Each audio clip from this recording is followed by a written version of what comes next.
26일 수요일입니다. 마켓나우 1부 시작하겠습니다. 임종윤입니다. 네, 고은별입니다. 간밤에 또 경기 둔화에 대한 신호가 나오면서 그렇죠. 시장에는 불안감이 또 커지고 있습니다. 여기에 테슬라의 급락세가 있었고 그렇죠. 엔비디아도 좀 불안감에 흔들리는 모습이 나타났는데 다만 이 반도체를 바라보는 시각이 좀 지속적으로 좀 상충하는 모습이 나타나고 있죠.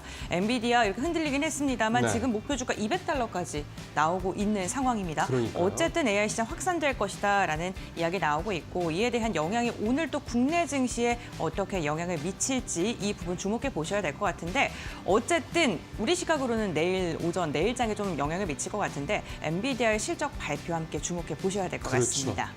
예, 앞서 지금 나온 몇 가지 경제 지표들이 시장을 좀 흔듭니다.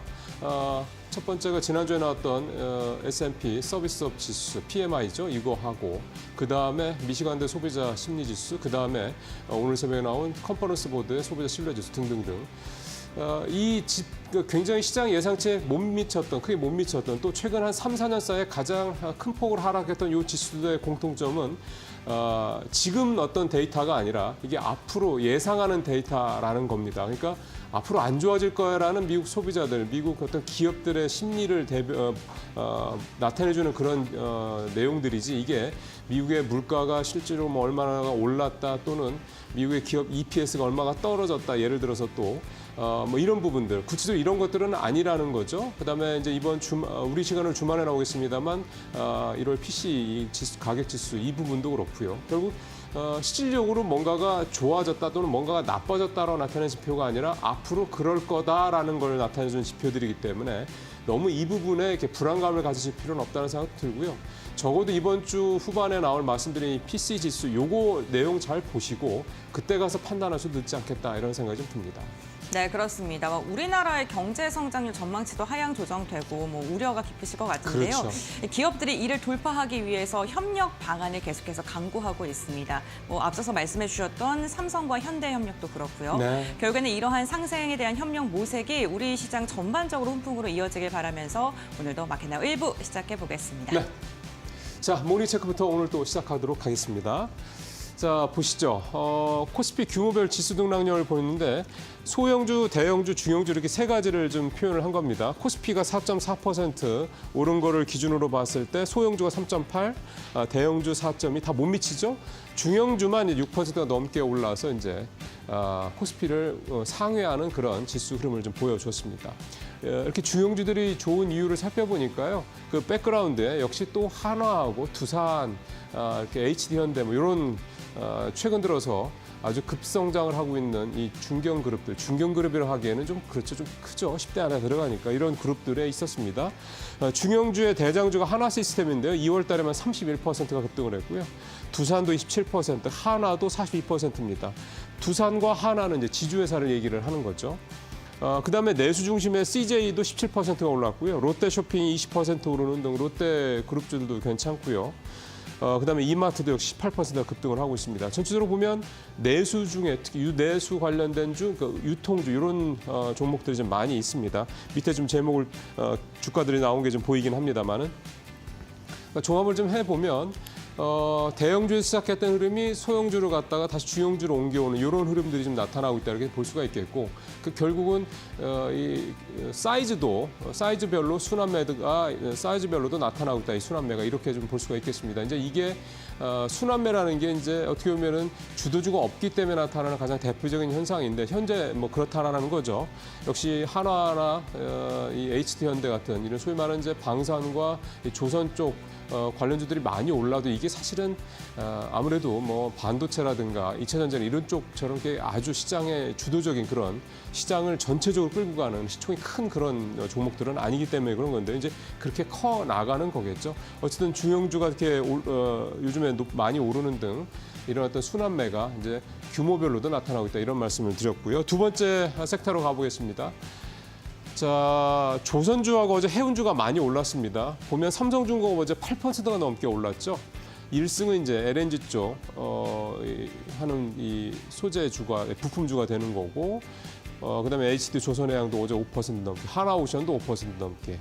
이렇게 좀 올랐습니다. 현대중공업도 3% 넘게 올랐고 해운주는 어제 HMM이 4% 넘게 올라서 주도적으로 좀 많이 올랐습니다.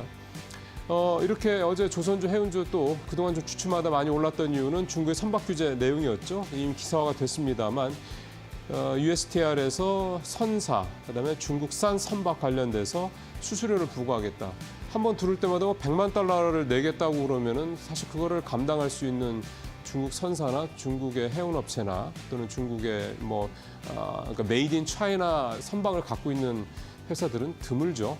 근데 어떻게 보면 이제 중국이나 입장에서 봤을 때는 물론 말도 안 되는 그런 어떤 생각을 해라고 할 법합니다만 실제 미국은 그런 것들을 좀 하고 있는 거니까요. 작년에 세계 선박 수주 잔고 중에서 점유율이 중국 선박의 점유율이 58%, 거의 60%였고요. 그다음에 지난해 그 세계 선박 발주 물량 중에서 또 중국이 차지하는 비율이 70%였습니다. 물론 요 수치만 절대적으로 우리가 와 할 필요는 없습니다. 우리 조선업체들은 작년에 도크가 거의 다 차서 좀 비싼 VLCC라든가 또는 2조 한 5, 6천억 달러 정도 되는 이 대형 LNG선 이 정도 주로 이렇게 좀 선별적으로 수주를 했기 때문에 그런 탓도 있긴 한데 어쨌든 시장 상황은 좀 이렇거든요. 그러던 상황에서 이제 그만큼 중국 선박들이 좀 많이 돌아다니고 있고 앞으로도 돌아다닐 예정이라는 거죠. 만약에 미국 정부가 이거를 실제로 시행을 하고 또 이게 더 범위가 확대된다고 그러면 상당히 여파는 클 수밖에 없습니다. 이런 것들이 예상이 돼서 그런지는 모르겠습니다만 이번 달 초에 독일의 해운사죠. 하팡로이드라는 세계 5위의 해운사가 있는데 여기가 갑자기 원래 중국의 양쯔 쪽에다 양쯔자 조선이라고 하는 이 회사에다가 원래 추가 발주하기로 했던 LNG 이중연료 추진 컨테이너선 6척, 이 1조 규모 되는데 이거를 하나오션 쪽으로 좀 넘기는 문제를 좀 검토하고 있거든요. 좀 최종 조율 단계라고 하는데 이것도 이제 그런 부분들이 좀 감안된 게 아니라 이런 얘기가 나오고 있습니다. 근데 만약 이게 정말 시행이 된다고 그러면 하팡로이드 같은 사례가 아마 더 자주 발생할 수도 있다. 결국 우리 조선주들 쪽은 정말 이제 이 모멘텀이라는 게 정말 끊임없이 나오고 있는 상황이다. 이렇게 좀 볼 수가 있겠습니다. 하나 더 보겠습니다. 화장품주 얘기를 또 계속 하고 있습니다. 이제 그만큼 이제 화장품 좀 좋다는 얘기가 되는 거죠. 어제 화장품과 식료품주까지 다 강세를 보였는데 역시 다 한한령 해제 가능성에 대한 기대감이고요. 이 토니모리가 어제 12% 올랐는데 지난 19일 그러니까 한한령 해제에 대한 얘기가 나오고 난 이후에 30% 가까이 좀 급등을 했습니다. 코스맥스도 어제 8% 넘게 올랐고 실적에 대한 부분도 있긴 합니다만 어쨌든 이런 부분들이 다 감안이 됐다 볼 수가 있겠습니다. 코스맥스 같은 경우 특히 이제 중국의 좀 공장을 좀 확장을 하면서 중국에서 팔던 기존에 있는 화장품들은 아예 다 중국에서 이제 수출하는 게 아니라 중국에서 아예 생산하겠다 이런 쪽으로 중국 포커스를 더 좀 두고 있다 이제 이런 얘기 좀 되는 거고요. 근데 이제 시장에서 계속해서 나오고 있는 얘기는 이 밑에 부분이죠. 한한령이라는 게 공식적으로 우리 오늘부터 한국 거 안 팔아, 한국 거 안 사, 한국 그 연예인들 이제 중국 못 들어 이렇게 했던 게 아니지 않습니까? 이게 이제 스물스물 이렇게 하나씩 문을 잠궜던 거기 때문에 마찬가지로 한한령이 공식 해제라는 건 없고 결국은 중국에서 그동안에 문을 좀 잠가두거나 제한했던 것들이 규제들을 하나하나 푸는 이런 것들이 이제 반복이 될 경우 이제 한한령이 결국 해소됐다 이렇게 얘기를 할 수 있는 거고요. 또 이거에 대한 이제 중요한 게 시진핑 주석이 이제 방한을 정말 할 것이냐, 올가을에 경주 에이펙 정상회의에 과연 방한을 할 것이냐 이런 부분들이 이제 가시화가 돼야 결국 한한령 문제가 해결이 될 거다 이렇게 봐야 되는 거기 때문에 아직 시간이 좀 많이 남았습니다. 그래서 그 향후에 나오는 이런 중국 쪽에서 우리 문화나 우리 어떤 물건에 대한 이런 부분들에 대한 어떤 언급들을 자세히 좀 살펴볼 필요가 있겠다. 너무 지금 한한령 해제가 마치 된 것처럼 이렇게 들뜰 필요는 없다. 이 부분도 좀 감안하셔야 될 것 같습니다. 네, 오늘 모닝체크 마치겠습니다.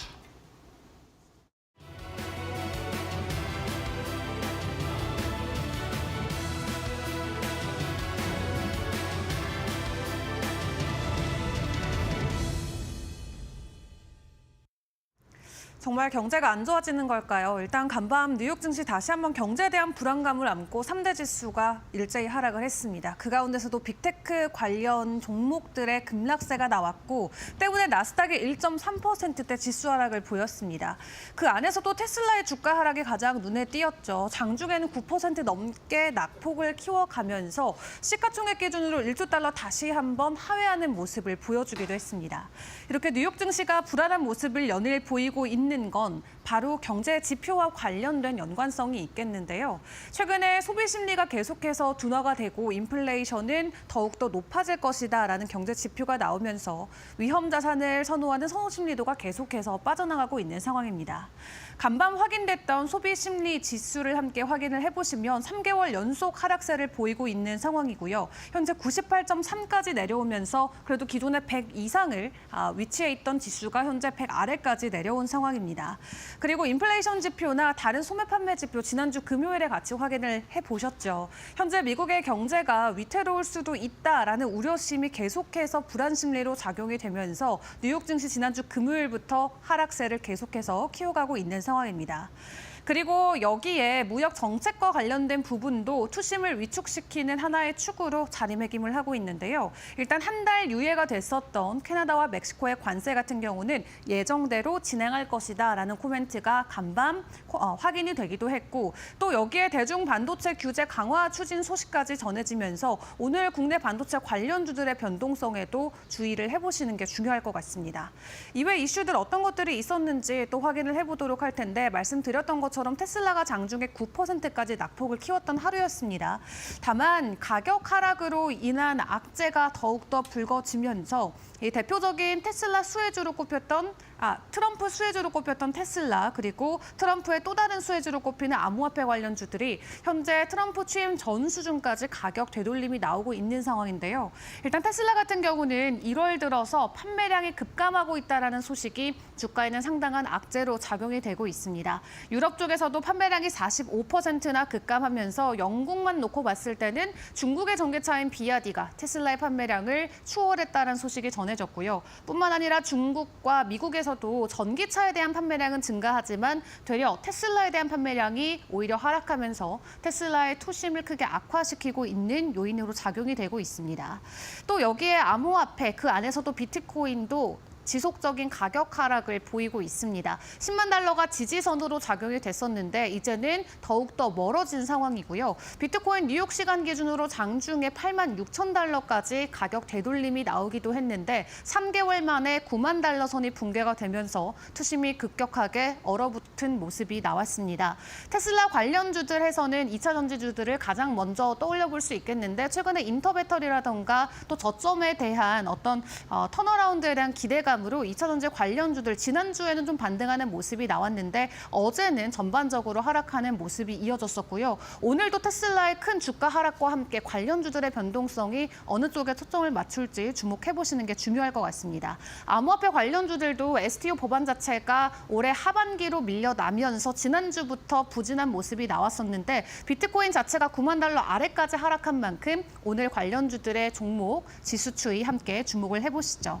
자, 그런 가운데 현재 이런 투자자들의 심리를 확 바꿔줄 수 있는 건 내일 새벽에 발표되는 엔비디아의 실적이 아닐까 싶은데요. 다시 한번 AI에 대한 수요가 강력하게 확인이 된다면 지난 며칠 동안 이어졌던 빅테크 관련주들의 주가 하락을 멈출 수 있는 요인으로 꼽히고 있습니다. 실적 발표도 저희와 함께 점검을 해보시고요. 일단 오늘의 개장 분위기는 어떻게 흘러갈지 계속해서 저희와 함께 확인해 보시길 바라겠습니다.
네, 박근혜 이슈 빅샷. 오늘도 박근혜 이사님과 함께 또 얘기 나눠보도록 하겠습니다.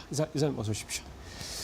자, 오늘 이슈 일단 내용부터 한번 볼까요? 네네. 지금은 중형조 시간. 이게 참 사실 대형주라 그러면 우리가 와닿아요. 네. 그리고 소형주도 그쵸. 또 와닿는데 이게 여기 지금 제목에서도 있습니다만 중형조 시간이라는 말씀을 오늘 하실 건데 이 중형주라는 거는 좀 네. 아마 투자자분들 저도 사실 그렇습니다. 투자자분들이 중형주라 그러면 뭐를 생각을 해? 어떤 것들이 중형주지라는 생각이 좀 들 것 같아요. 그거 좀 개념을 한번 좀 잡아주시죠. 그거를 일단 잠시 뒤에 말씀드리도록 하고요. 네.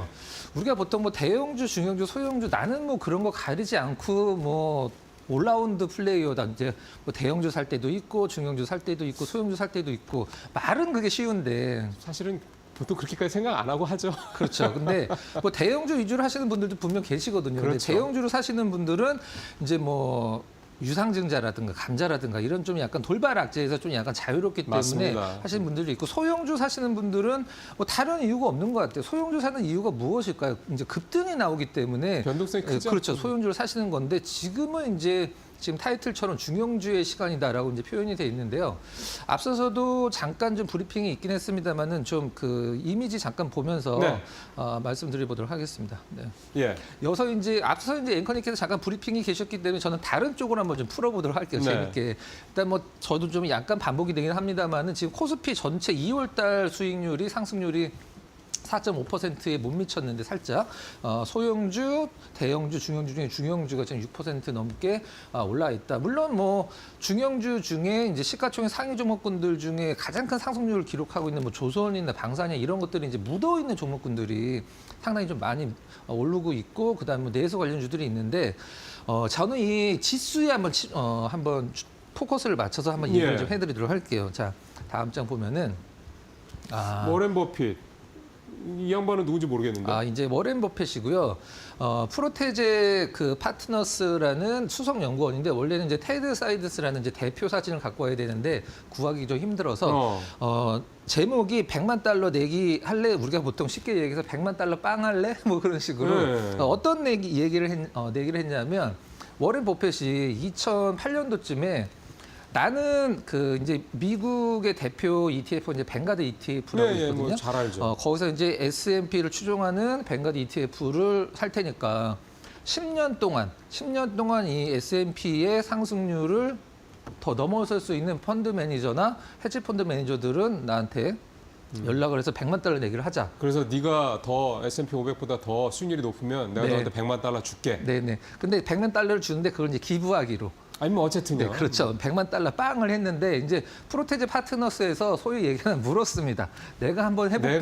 내가 한번 해볼게. 그래갖고 10년 동안에서 이제 우리가 가장 좋은 헤지 펀드 매니저들이 운용하는 펀드에다가 5개를 해서 S&P 수익률과 뭐 대결을 해보겠다라고 해서 했는데 결과가 너무 예상을 했던 분들도 계시긴 합니다만 10배 차이가 났어요. 그러니까 누가 더 10배가 높으냐가 중요한 거잖아요. 그렇죠. S&P 상승률이 심지어 레버리지가 안 걸려 있는 상품인데도 S&P 500 상품이 훨씬 더 높은 수익률을 걸렸습니다. 그래서 10배가 넘게 수익률이 더 많았어요. 그러니까요. 한두 배도 아니고 네. 사실 1-20%만 더 높아도 네. 큰 건데 야, 이게 좀 간단한 얘기는 아니네요. 이 그렇죠. 의미하는 바가. 네. 그래서 제가 아까 이제 이 지수에 좀 포커싱을 하겠다라고 말씀드린 게 왜 그러냐면 이제 주식 투자자가 가장 힘든 거는 사실 하락장에서 내가 손실을 나는 게 힘든 게 아니라 상승장에서 내가 그 시장 수익률을 못 쫓아갔을 때 거. 그때가 포모죠.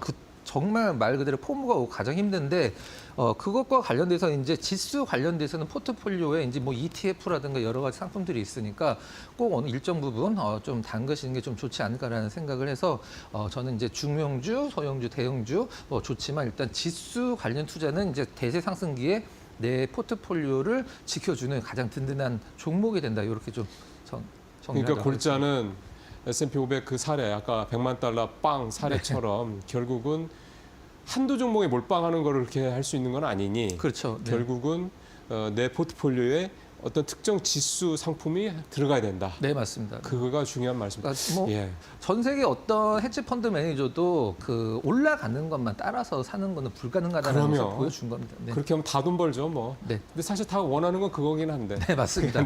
체리 피킹을 하는 게 가장 뭐 주식 투자의 꿈이죠. 네. 자, 그러면은 네. 키워드로 가볼까요? 네. 첫 번째 키워드 가보겠습니다. 기준. 네. 이게 아까 제가 여쭤봤던 그 질문에 대한 답인가요? 네, 네. 이미지 보면서 좀 말씀드리도록 네. 하겠습니다.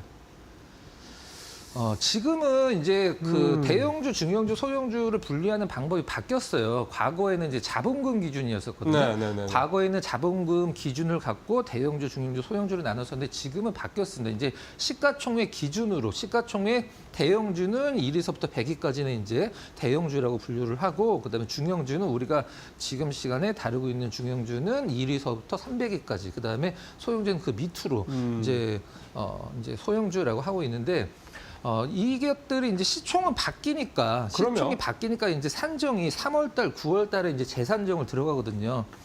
코스피 200 선물옵션 시장 이제 결제월 최종 거래 다음 매매 네, 거래일 네. 날 요 순위가 바뀐 종목군들은 이제 들어오고 나가고. 근데 이게 왜 중요하냐면은 사실 대형주, 중형주, 소형주 쪽으로 들어오는 이제 패시브 자금의 규모가 그렇죠. 다르거든요. 그래서 이 대형주 쪽으로 들어오면은 이제 패시브 자금 쪽으로 쪽에서 이제 더 자금 유입이 매수 쪽으로 많이 들어오고 있기 때문에 대형주 쪽에 들어가는 것도 상당히 좀 중요하다라고 생각을 좀 하고 있습니다. 그 MSCI 선이익지수 편입되냐 마느냐 그 차이가 네, 비슷한 맞습니다. 거군요. 네.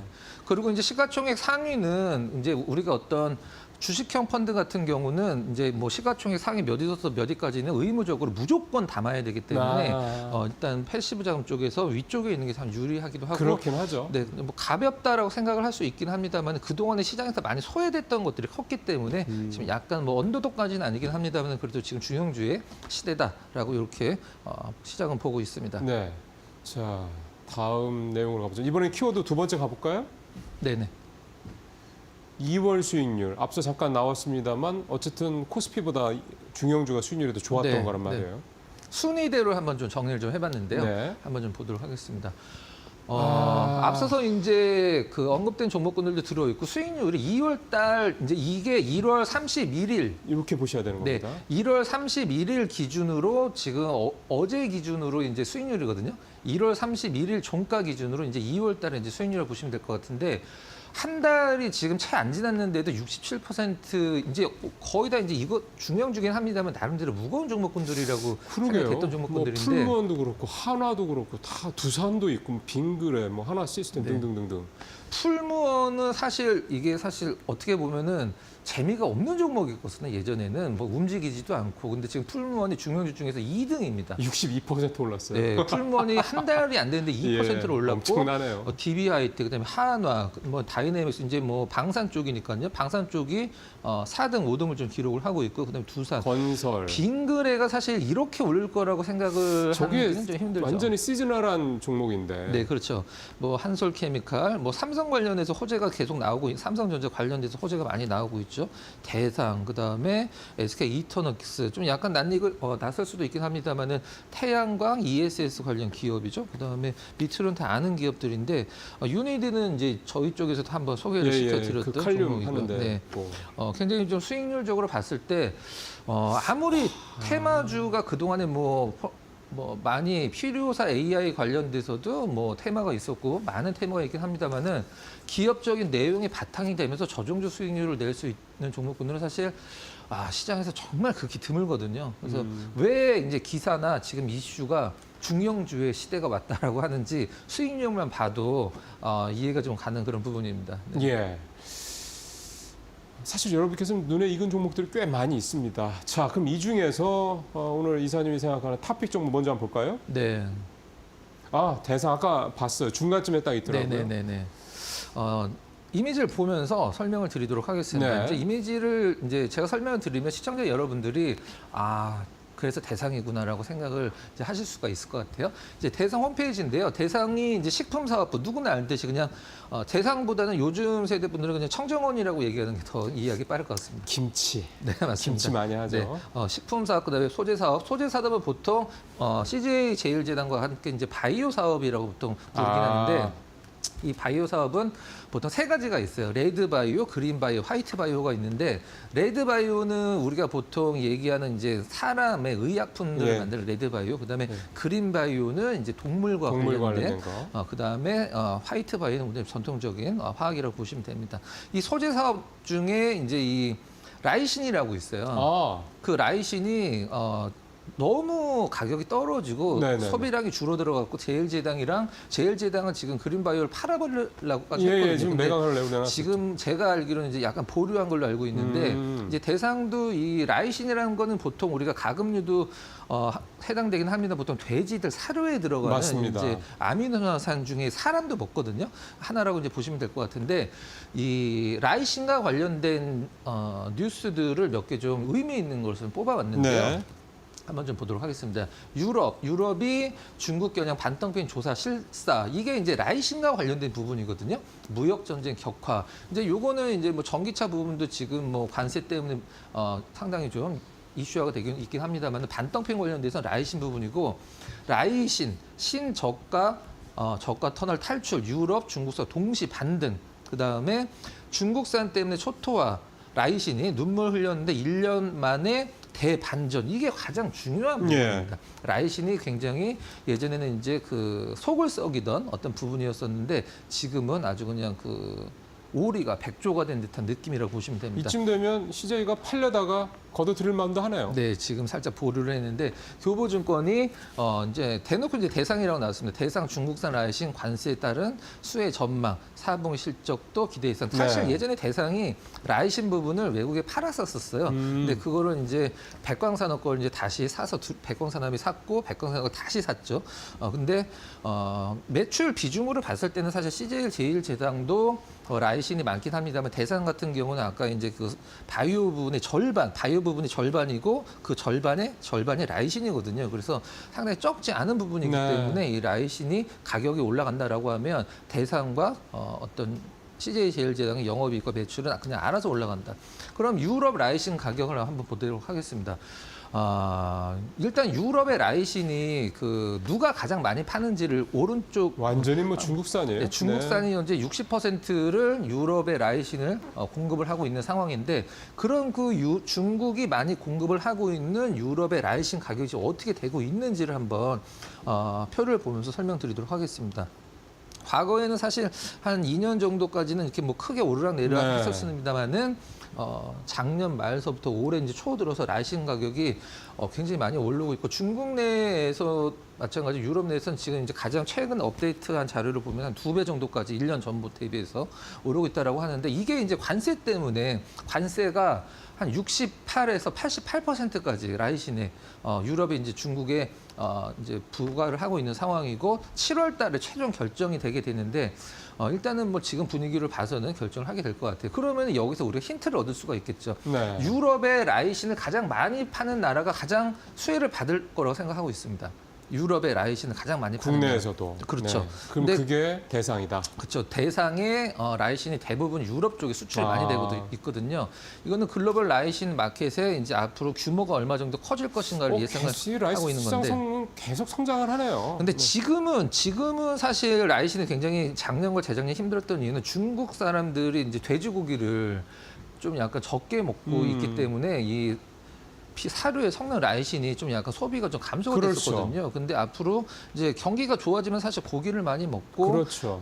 일단 소고기 같은 경우는 별로 해당이 안 돼도 돼지고기 위주이기 때문에 일단 이 라이신 시장 규모가 커진다라고 하면은 과거에 아까 말씀드렸듯이 미운 오리 새끼였었는데 이제 백조룩 이제 라이신 관련 기업들이 거듭날 수 있다 보시면 될 것 같은데 예. 주봉 차트인데 살살 많이 올랐습니다. 라이신 가격이 오른다는 소식을 듣고 많이 올랐는데 3주 연속 올랐는데 제가 봤을 때는 조정을 좀 약간 기다려서 네. 이 대상이나 CJ 제일제당도 좋긴 합니다만은 라이신 가격 상승은 대상이 무조건 그 영업이익 상승으로 이어진다 이렇게 보시면 될 것 같습니다. 여기다가 지금 음식료업종이 다시 좀 작년 하반기 이후로 주춤하다가 다시 좀 이렇게 좀 요즘에 다시 좀 부각이 되고 있고 올 들어서 음식료업종 주가도 좀 반등을 좀 꾸준히 하더라고요. 그러니까 그런 부분도 좀 같이 동반해서 보시면 될 텐데 들어갈 타이밍은 아까 차트에서 보셨던 지금 타이밍은 아니고 네, 좀 조금 높습니다. 기다릴 네. 필요가 있다.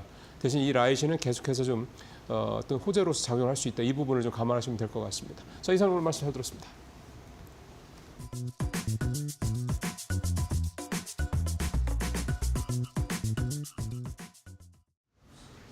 네, 박근호의 빅샷 이번에는 종목을 알아보는 시간으로 이어가 보겠습니다. 체결 강도라는 신호를 통해서 우리에게 매수 시그널을 주었던 종목들 그리고 주고 있는 종목까지 알아보겠습니다. 먼저 오늘 첫 번째 종목부터 빠르게 공개해 볼까 하는데요. 네, 컴퍼니 K입니다. 어제였죠. 네, 이사님께서 네. 이 종목 눈여겨보고 있었는데 시간외에서 상한가에 안착하는 바람에 아쉽게도 어제 장중에는 이제 빵 떴다가 이제 너무 흔들었어요. 그렇죠. 근데 네. 팔려고 맘만 먹었으면 사실 20% 수익은 그렇게 어렵지 않은 흐름이었었거든요. 네. 한번 보도록 하겠습니다. 알겠습니다. 자, 차트 먼저 볼까요? 어제 이제 제가 그 관심주로 일단은 그 준비를 하다가 이제 시간에서 상한가 간 걸 보고 뺐는데 최고가 한 24% 정도 돼요. 와, 네. 근데 시초가도 거의 20% 좀 내외고. 근데 뭐 계속 갖고 있었으면 사실 뭐 약간 그 손실이긴 합니다만은 좀 움직일 때 요거 좀 팔아야 되겠다. 단타로 들어가겠다 했을 때는 굉장히 좋은 신호를 컴퍼니 K가 줬고 이런 호재가 나올지 누가 알았을까요? 그러니까요. 그렇죠. 네. 누가 알았을까요? 그거를 체결 강도만 알았습니다.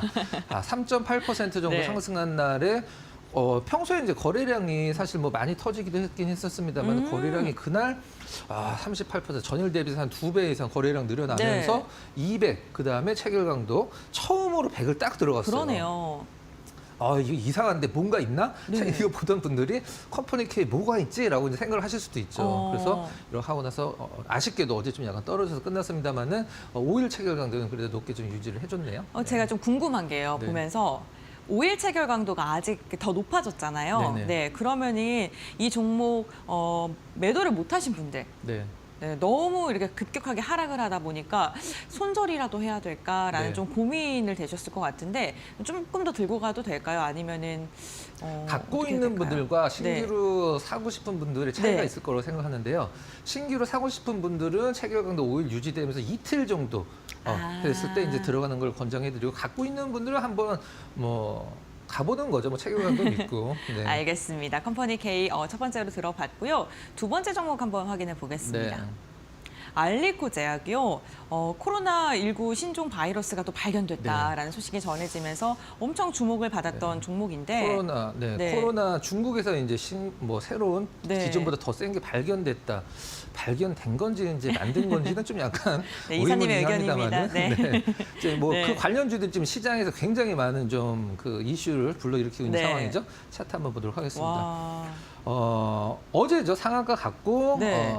그저께 2거래일 전에 이제 거의 상한가 갔다가 이제 풀린 것 같아요. 너무 많이 풀렸죠. 근데 이럴 때 만약에 따라 잡았는데 여기에서 요 부분에서 따라 네. 잡았는데 떨어져서 끝났잖아요. 그랬을 때는 다음 날 어떻게 해야지? 아까 이제 은변학교가 말씀해 주신 대로 손절 쳐야 되나라고 생각할 네. 수는 있는데 체결강도 믿고 기다렸으면 어제 상한가를 갖고 갈 수 있는 부분이거든요. 이제 매수 신호는 4일 전에 나왔습니다. 오. 4일 전에 굉장히 좀 얌전한 구간에서 좀 나왔는데 네. 주가 흐름이 이렇게 크진 않고 거의 뭐 관심을 못 받던 종목이라 제가 요즘 체결강도 종목을 정리를 하려고 네. 종목 서치다 하나 보면 저도 그래도 주식시장에 꽤 오래 있었는데 이런 기업이 우리나라 시장에 있었나? 라는 할 정도로 낯선 기업들이 네. 너무 많아요, 진짜로. 시가총액 좀 약간 작은 종목군들이 네, 너무 많이 네. 움직이다 보니까 체결강도 보도록 하겠습니다.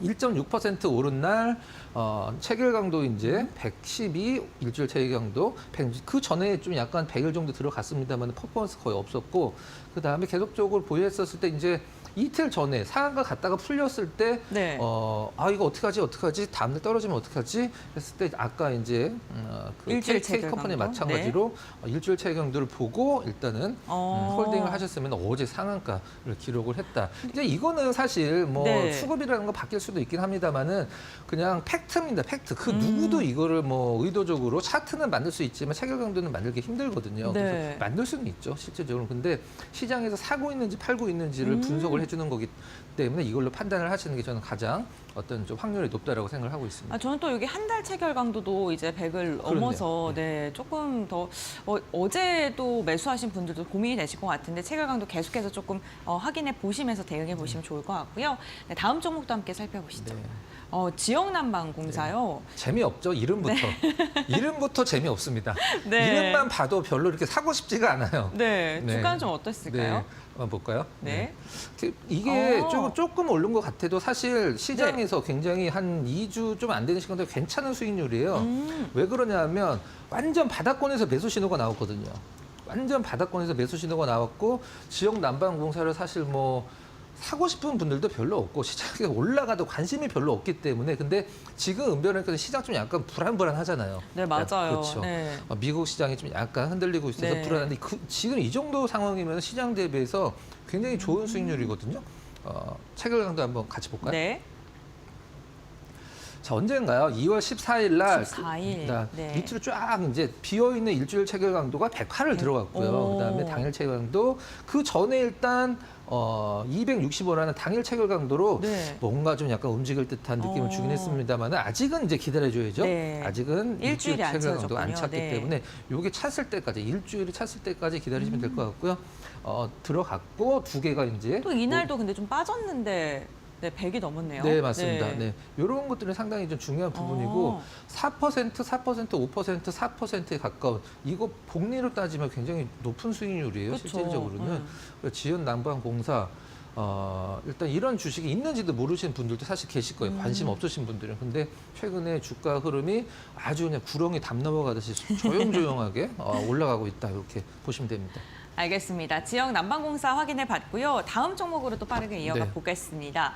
삼성카드 들고 오셨는데 또 재미없는 종목입니다. 그런데 제가 봤는데 네. 기관이 한 달 내내 사던데요. 네, 일단 그 영업이익 쪽에서 신한카드를 제꼈다라는 뉴스가 좀 나오고 그럼 뭐 근데 이것도 좋아졌다는 얘기죠. 배당 기대도 돼요? 네, 그렇죠. 네, 맞습니다. 배당에 대한 금융주들은 기대도 대부분 있고. 뭐 배당 때문에 사는 네. 거긴 한데 네. 삼성카드 일단 뭐 카드사로는 유일하게 우리나라 시장에서 살 수 있는 회사기 때문에 시장에서 이제 카드 알겠습니다. 그럼 차트 항상 보면서 가져보도록 추이 하겠습니다. 볼게요. 오. 이거는 이제 제가 동그라미를 안 쳐준 이유가 있습니다. 동그라미를 안 쳐준 이유는 뭐냐면 이런 조정이 나왔을 때 중간중간에 이렇게 한 일주일 이상 횡보를 하고 시간 조정 주고 그다음에 올라가고 어떤 가격 또 조정까지 조정. 줬을 때 네. 살짝 올라가잖아요. 네. 근데 이런 흐름이 나왔을 때 이제 삼성카드 체결 강도 보면 그냥 뭐 따로 설명이 필요 없을 것 같아요. 이제 중간중간에 조정 줬을 때는 그냥 이거 보고 그냥 뭐 믿고 가시면 됩니다. 네, 석 달, 한 달, 그리고 일주일까지 지속적으로 100을 넘어가고 있다라고 이야기해 네. 주셨고 체결 강도처럼 주가 차트 앞서서 보여드렸는데 우상향을 계속해서 하고 있다는 점도 확인해 보시면 좋을 것 같습니다. 네. 이번에 이렇게 예시 종목을 확인해 봤고요. 빅샷 종목 알아보겠습니다. 네. 첫 번째 종목 뭘까요? 네, 어제 드렸던 그 보험 관련주 하나는 올랐고 한 종목은 빵 올랐다가 좀 약간 떨어져서 끝났는데 오늘도 한번 보죠. 알겠습니다. 역시 또 재미없는 종목입니다. 네, 뻔하다. 맛있는 종목이잖아요. 네, 뻔하다. 네. 우리 네. 앵커님 혹시 뭐 치킨 중에 어떤 게 제일 좋아하세요? 지금은 교촌이에요. 교촌입니까? 네. 그럼 교촌 사야죠. 네. 그럼 교촌 사야 됩니다. 네. 네. 그럼 교촌. 알겠습니다. 지금 식음료들이 네. 시장에서 굉장히 좋은데 네. 교촌이 올해 작년 대비해서 영업이익이 굉장히 좋아질 거라는 리포트가 오. 나왔어요. 해외에서 뭐 잘 나가나요? 해외에서도 그렇고 네. 이제는 교촌 시키시는 분들은 이제 배달 앱을 안 시키고 교촌 자체 앱으로 시키면은 서비스를 많이 주거든요. 그래서 이제 그쪽에 수수료 나가는 것도 많이 방지를 마진율도 하고, 괜찮아지는 그리고 거고요. 해외 쪽에서도 네. 있고 올해 굉장히 영업이익이 좀 성장을 할 것이다. 차트 굉장히 좋아요. 네. 차트 굉장히 좋고 이제 여기 누가 봐도 살 자리입니다. 누가 봐도 사고 싶고 이제 어떤 독보석 같은 차트라고 저는 표현하는데 독보석은 굉장히 이쁘잖아요. 네. 근데 몸에 안 좋을 수도 있고. 그러니까요. 근데 네. 체결 강도를 여기서 우리는 확인을 해야 됩니다. 알겠습니다. 교촌 FMB 한번 보죠. 거래량이 굉장히 많이 늘었죠. 거래량이 그러네요. 전일날 4만 주가 채 안 됐었는데 네. 거래량이 27만 주 정도를 기록을 하면서 많이 늘었고 당일날 200, 그다음에 5일, 100, 한 달 100까지 넘어가면서 이제는 이제 교촌이 이제 재미없는 주식에서 이제 영업이익 성장으로 이제 성장주로 한번 좀 시장에서 어필이 될 때가 오지 않았나라는 생각을 하고 있어요. 저희가 그 이사님께서 해주셨던 말씀 중에 그 중형주, 중소형주 같은 경우에는 세 가지만 맞아도 네. 앞으로 좀 기대해 볼 만하다라고 네, 그쵸. 이야기해 주셨는데 지금 당일 일주일 그리고 한 달까지 맞고요. 5일 체결 강도뿐만 아니라 뭐 석 달 체결 강도가 만약에 포함되게 된다면 앞으로 행보 좀 기대해 보겠습니다. 네, 맞습니다. 그럼 다음 종목 한 배 다음 살펴보시죠. 좀 스피드 있게. HDC. 지금 현재 네. 뭐 그 지주사들이 굉장히 좋으니까 역시 HDC 지주사 한번 준비했고요. 어제 좀 굉장히 안타까운 다리 붕괴 사고가 있었는데 맞습니다. 현대 엔지니어링도 관계가 있는데 관계가 없다라는 점 말씀드리고요. 네.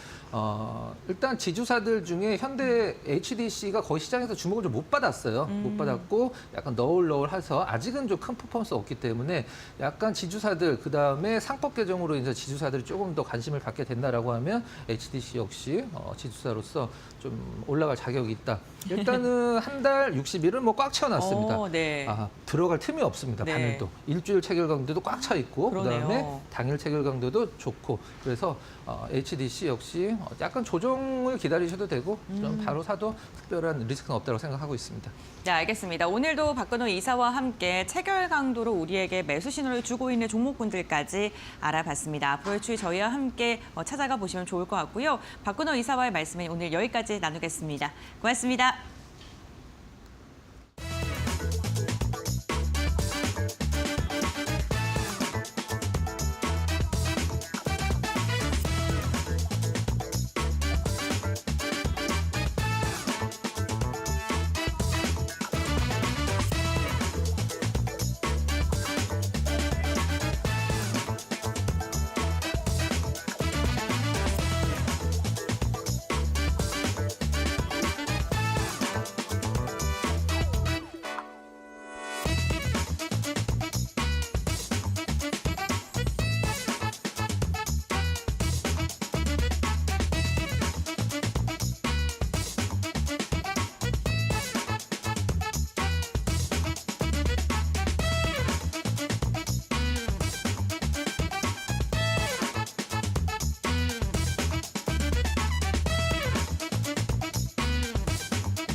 네, 마켓 리포트 강민정입니다. 오늘도 목표 주가 상향 조정된 리포트 중심으로 살펴보고 전날 있었던 금리 인하 소식도 살펴보겠습니다. 먼저 하이브입니다. BTS 완전체 컴백이 얼마 남지 않았죠. 2026년 300만 명을 동원하는 월드 투어에 더해서 현재 수준의 높은 환율이 유지된다면 영업이익 5천억 원이 생성될 수 있을 걸로 보이는데요. 시총으로 따지면 15조 원 가능하고 주가는 35만 원이 가능한 수치라고 분석하고 있습니다. 최근 실적에서 BTS의 매출 비중은 20% 미만으로 줄어들었는데 매출액은 오히려 사상 최대치가 나왔습니다. BTS 외 IP가 굉장히 두드러지게 선전하고 있다는 뜻이 되겠죠. 그리고 향후 2년 내 국내를 비롯한 글로벌 남자 그룹이 총 4팀 데뷔하게 되는데요. 이렇게 되면 10팀의 남자 그룹 라인업을 확보하게 됩니다. 목표 주가는 기존 28만 원에서 31만 원으로 상향 조정했습니다. 네, 계속해서 다음 리포트도 확인해 보시죠. 자동차 부품주인 HL 만도입니다. 로봇 액추에이터에 관해서 다루고 있는데요. 일단 경쟁사라고 할 수 있는 보쉬 그리고 컨티넨탈에 대비해서 HL 만도는 성장성도 수익성도 훨씬 우위에 있는 걸 확인할 수 있습니다. 보쉬 같은 경우에는 코로나19를 겪으면서 당시 칩 공급의 부족 상황 그리고 고객사들의 실적이 악화되면서 영업이익률이 반토막 났는데요. 반대로 HL 만도는 성장하는 모습을 보여주고 있습니다. 영업이익률 지난해 4%에서 올해 4.5% 예상되고 내년에는 5%까지 오를 것 같습니다. 여기에 더해서 자동차의 조향을 담당하는 액추에이터 부품을 로봇화하겠다고 선언했는데 아직까지는 연간 200억 원 수준의 미미한 상황이지만 AI 로봇 시대가 개막하면서 충분히 고성장할 수 있을 걸로 사료돼요. 목표 주가는 기존 5만 5천 원에서 5만 8천 원으로 상향 조정했습니다. 이어서 다음 리포트도 체크해 보겠습니다. 고려 아연입니다. 목표 주가는 상향 조정했지만 투자 의견이 하향됐는데요. 그 이유 함께 살펴보시죠. 일단 우호적인 실적을 내놨는데 밑바탕이 됐던 것은 메탈 가격이 일제히 올랐습니다. 금, 은, 아연 할 것 없이 전부 올라줬고 환율도 아시다시피 강세를 보이면서 좋은 환경 만들어줬죠.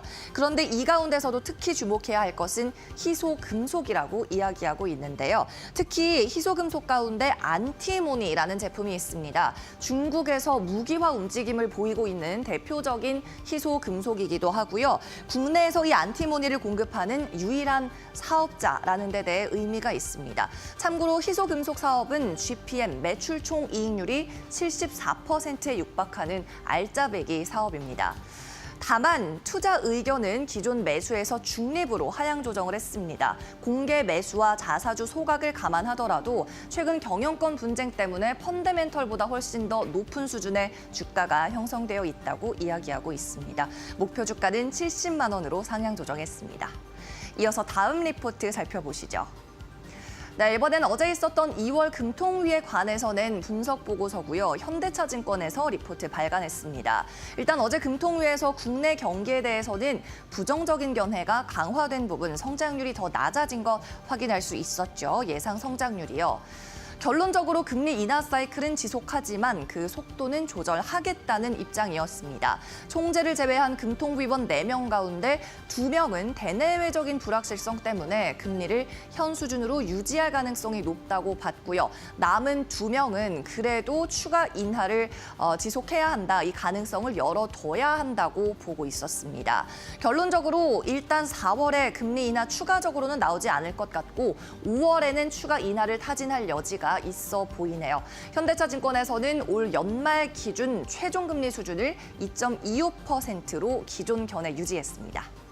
네, 지금까지 마켓 리포트에서 함께 살펴봤습니다.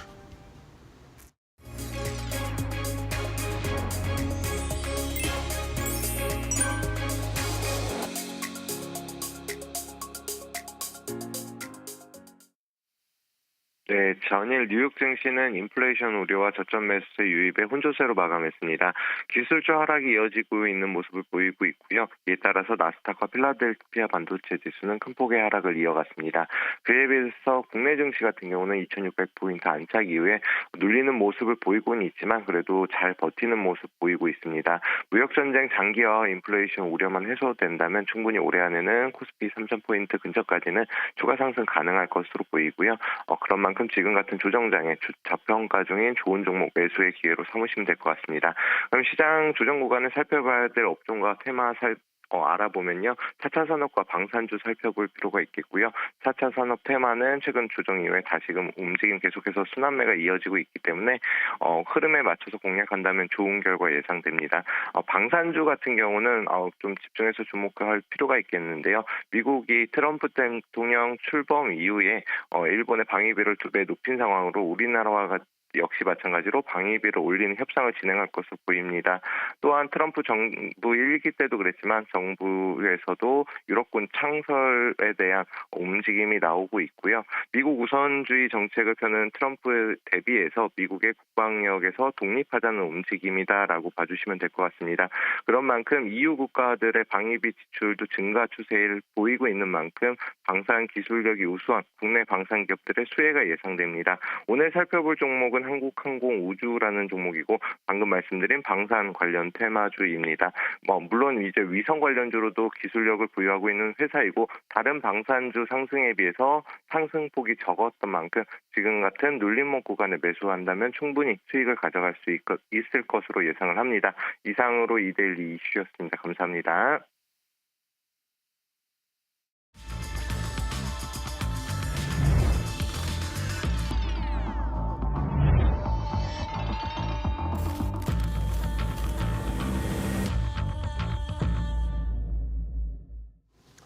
자, 마켓 스탠바이 시간 이어지도록 하겠습니다. 신일섭 의원, 소영원 차자, 보훈별과 함께하겠습니다. 어서 오십시오. 네, 뉴욕 시장 계속 조정 분위기죠. 다우만 올라서 혼조세 마감이라고는 할 수 있겠지만 S&P 500도 그렇고 특히 나스닥이 계속 3일 연속 주가가 1% 이상 급락하는 모습이 나타나고 있습니다. 우리는 서학개미 분들 좋아하시는 테슬라, 뭐 엔비디아 등등등 M7 종목들 여전히 좀 대다수가 좀 별로 안 좋고요. 이제 엔비디아 실적 내일 나올 텐데 이 여파도 또 상당히 좀 이런 분위기라면 좀 걱정스러울 정도입니다. 하여튼 오늘 시장 또 차분하게 또 하나하나 좀 점검을 좀 해보도록 하겠습니다. 먼저 오늘은 우리 신 의원부터 먼저 좀 해볼까요? 탑3 어떻게 잡으셨습니까?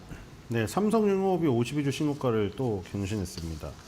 미국 무역대표부가 중국 선사의 선박, 그리고 중국에서 제조된 선박, 제재를 한다고 하면서 미국 항구에 이런 그 중국 선박들이 입항할 시에 수수료를 부과한다고 해서 해운주가 부각이 됐었죠.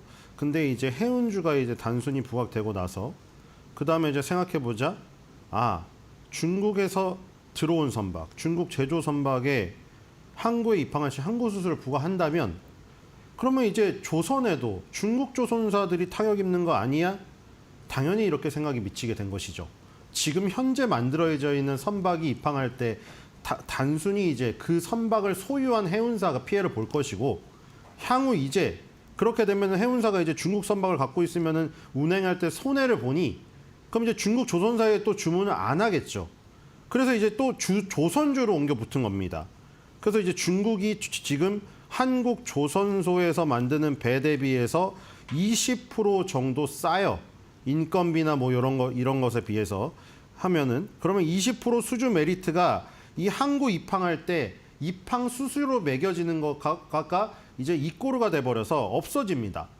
그럼 이제 한국 조선사에 수주를 맡겨도 발주를 해도 중국 조선사에 발주를 맡기는 거가 비용이 비슷해져 버립니다. 그럼 이제 뭐 품질이 더 좋고 납기도 더 잘 지키고 뭐 이런 거를 따지게 되겠죠. 그러면서 자연스럽게 한국 조선사로 지금 불이 옮겨붙게 되었습니다. 그래서 삼성중공업 그리고 그 이전에 삼성중공업은 뭐 해양 플랜트 쪽으로 강점이 있어서 또 그 부분이 부각돼서 오르기도 했었고, 그러니까 요런 이슈 호재에 호재가 더해져서 이유는 다르지만 계속 신고가 행진을 하여 다시 한번 또 52주 신고가를 갔다는 거. 두 번째는 쌈 엔터테인먼트가 미니 특공대를 타고 급등세를 지속했습니다. 자, 사랑의 핫쇼핑이 애니메이션으로 100만을 돌파하면서 대단한 기록이죠. 그 어린이 애니메이션으로 100만을 갔다는 것은 그래서 이제 핫쇼핑, 티니핑에 대한 그 IP는 점점 그 강화가 되고 있는데 자, 그거 하나로만 될 것인가? 왜냐하면 디즈니가 뭐 몇십 년 만에 이룬 거를 우리는 10년 만에 이뤄보겠다고 대표가 나와서 아주 강력한 포부를 밝혔기 때문에 그래서 그럼 우리에게 포트폴리오가 뭐가 있느냐? 그래서 지금 미니 특공대가 또 지금 뜨고 있는 거죠. 사실 핫쇼핑은 조금 여아들이 좋아하는 캐릭터고 미니 특공대는 남아들이 좋아합니다.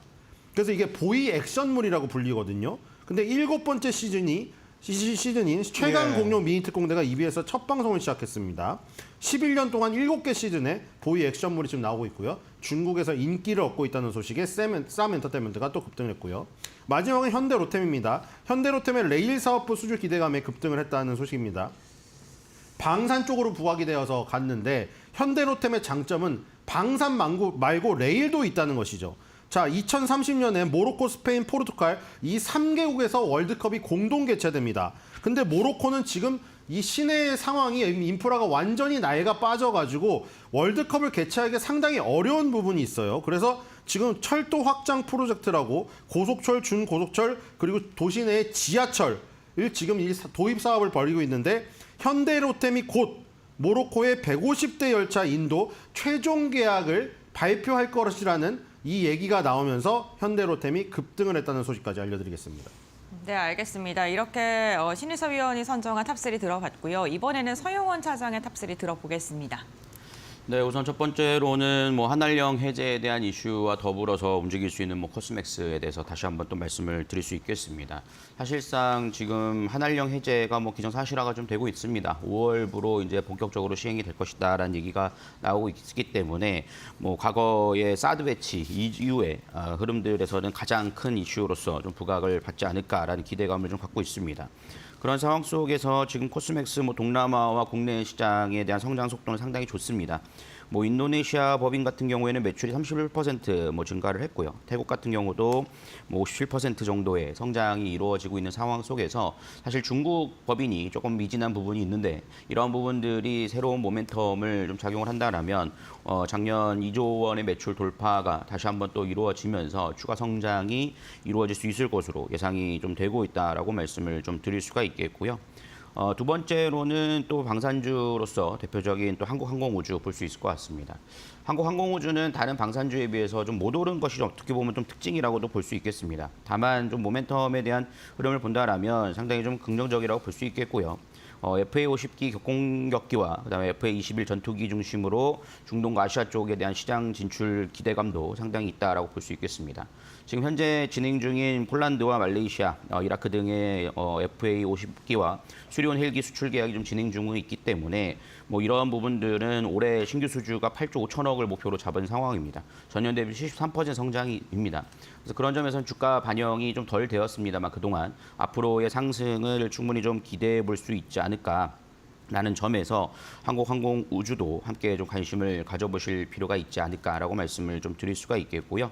마지막으로는 뭐 KSP 들 수 있을 것 같습니다. 제가 뭐 이 시간뿐만 아니라 상당히 좀 지속적으로 말씀을 드린 종목인데 조선 쪽에서 덜 오른 종목이라고 볼 수 있겠습니다. 조선 엔진과 밸브 쪽을 부품을 생산하고 있다라고 볼 수 있겠고요.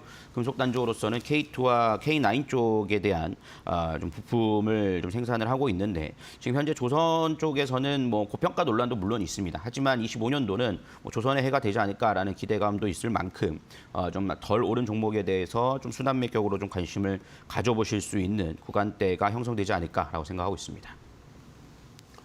예, 코스맥스, 한국항공우주, KSP 세 종목 다 좀 이제 그동안 조금 주춤했었던, 좀 이제 좀 부각이 덜 됐던 종목들. 그래서 앞으로 좀 각광을 받을 수 있는 종목들에 대한 공통점들을 갖고 있다. 이렇게 좀 말씀해 주셨습니다. 58분 딱 됐네요. 동시효과 상황 알아보겠습니다.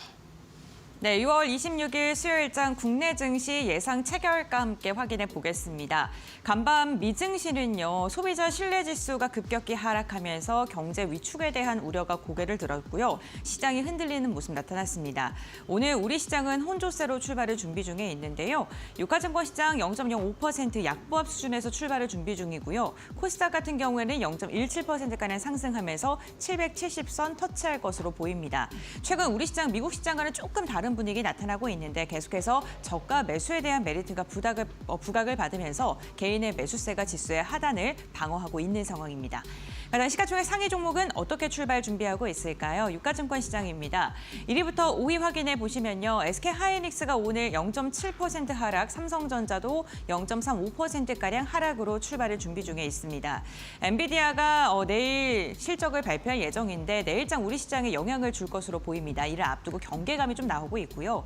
LG에너지솔루션 같은 경우에 1.2%가량 낙폭을 보이고 있습니다. 테슬라가 8% 이상 급락했습니다. 유럽의 판매가 절반 정도 줄어들었다라는 소식이 전해지면서 주가가 충격을 받았고요. 2차 전지의 투자 심리 위축으로 이어지고 있습니다. 삼성 바이오로직스 0.85%가량 상승 출발, 그리고 현대차 같은 경우에도 오늘 0.25%가량 상승 출발입니다. 현대차와 삼성이 로봇 개발을 위해 손을 잡는다라는 소식이 전해지고 있는 만큼 앞으로 두 회사의 협력 관계가 현대차의 주가에 또 어떻게 방향을 보일지도 확인해 보셔야 될 것 같습니다. 다음은 코스닥 시가총액 상위 종목 함께 확인해 보시죠. 네, 오늘 알테오젠과 HLB 바이오주는 견조하고요. 에코프로그룹주는 일제히 하락 출발 준비 중에 있습니다. 어제도 에코프로 약했는데 오늘까지도 약할 것으로 보이네요. 국내 증시 출발합니다.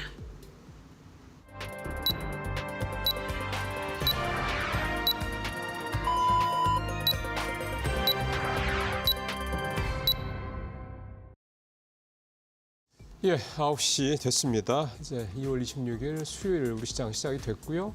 오늘도 역시 좀 어렵게 시작을 하죠. 0.5% 전후 수준에서 코스피, 코스닥 모두 오늘 좀 출발할 것으로 좀 예상이 좀 되고 있는 상황입니다.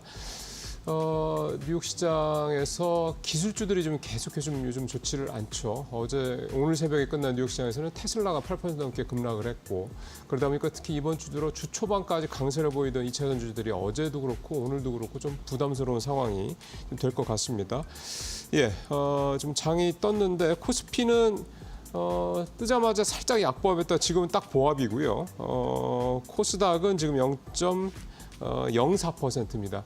동시효과 나왔던 상황보다는 출발 상황은 낙폭을 훨씬 더 좀 줄여서 가는 상황이고 좀 코스피 현재 0.03% 그렇게 좀 나타나고 있는 그런 상황입니다.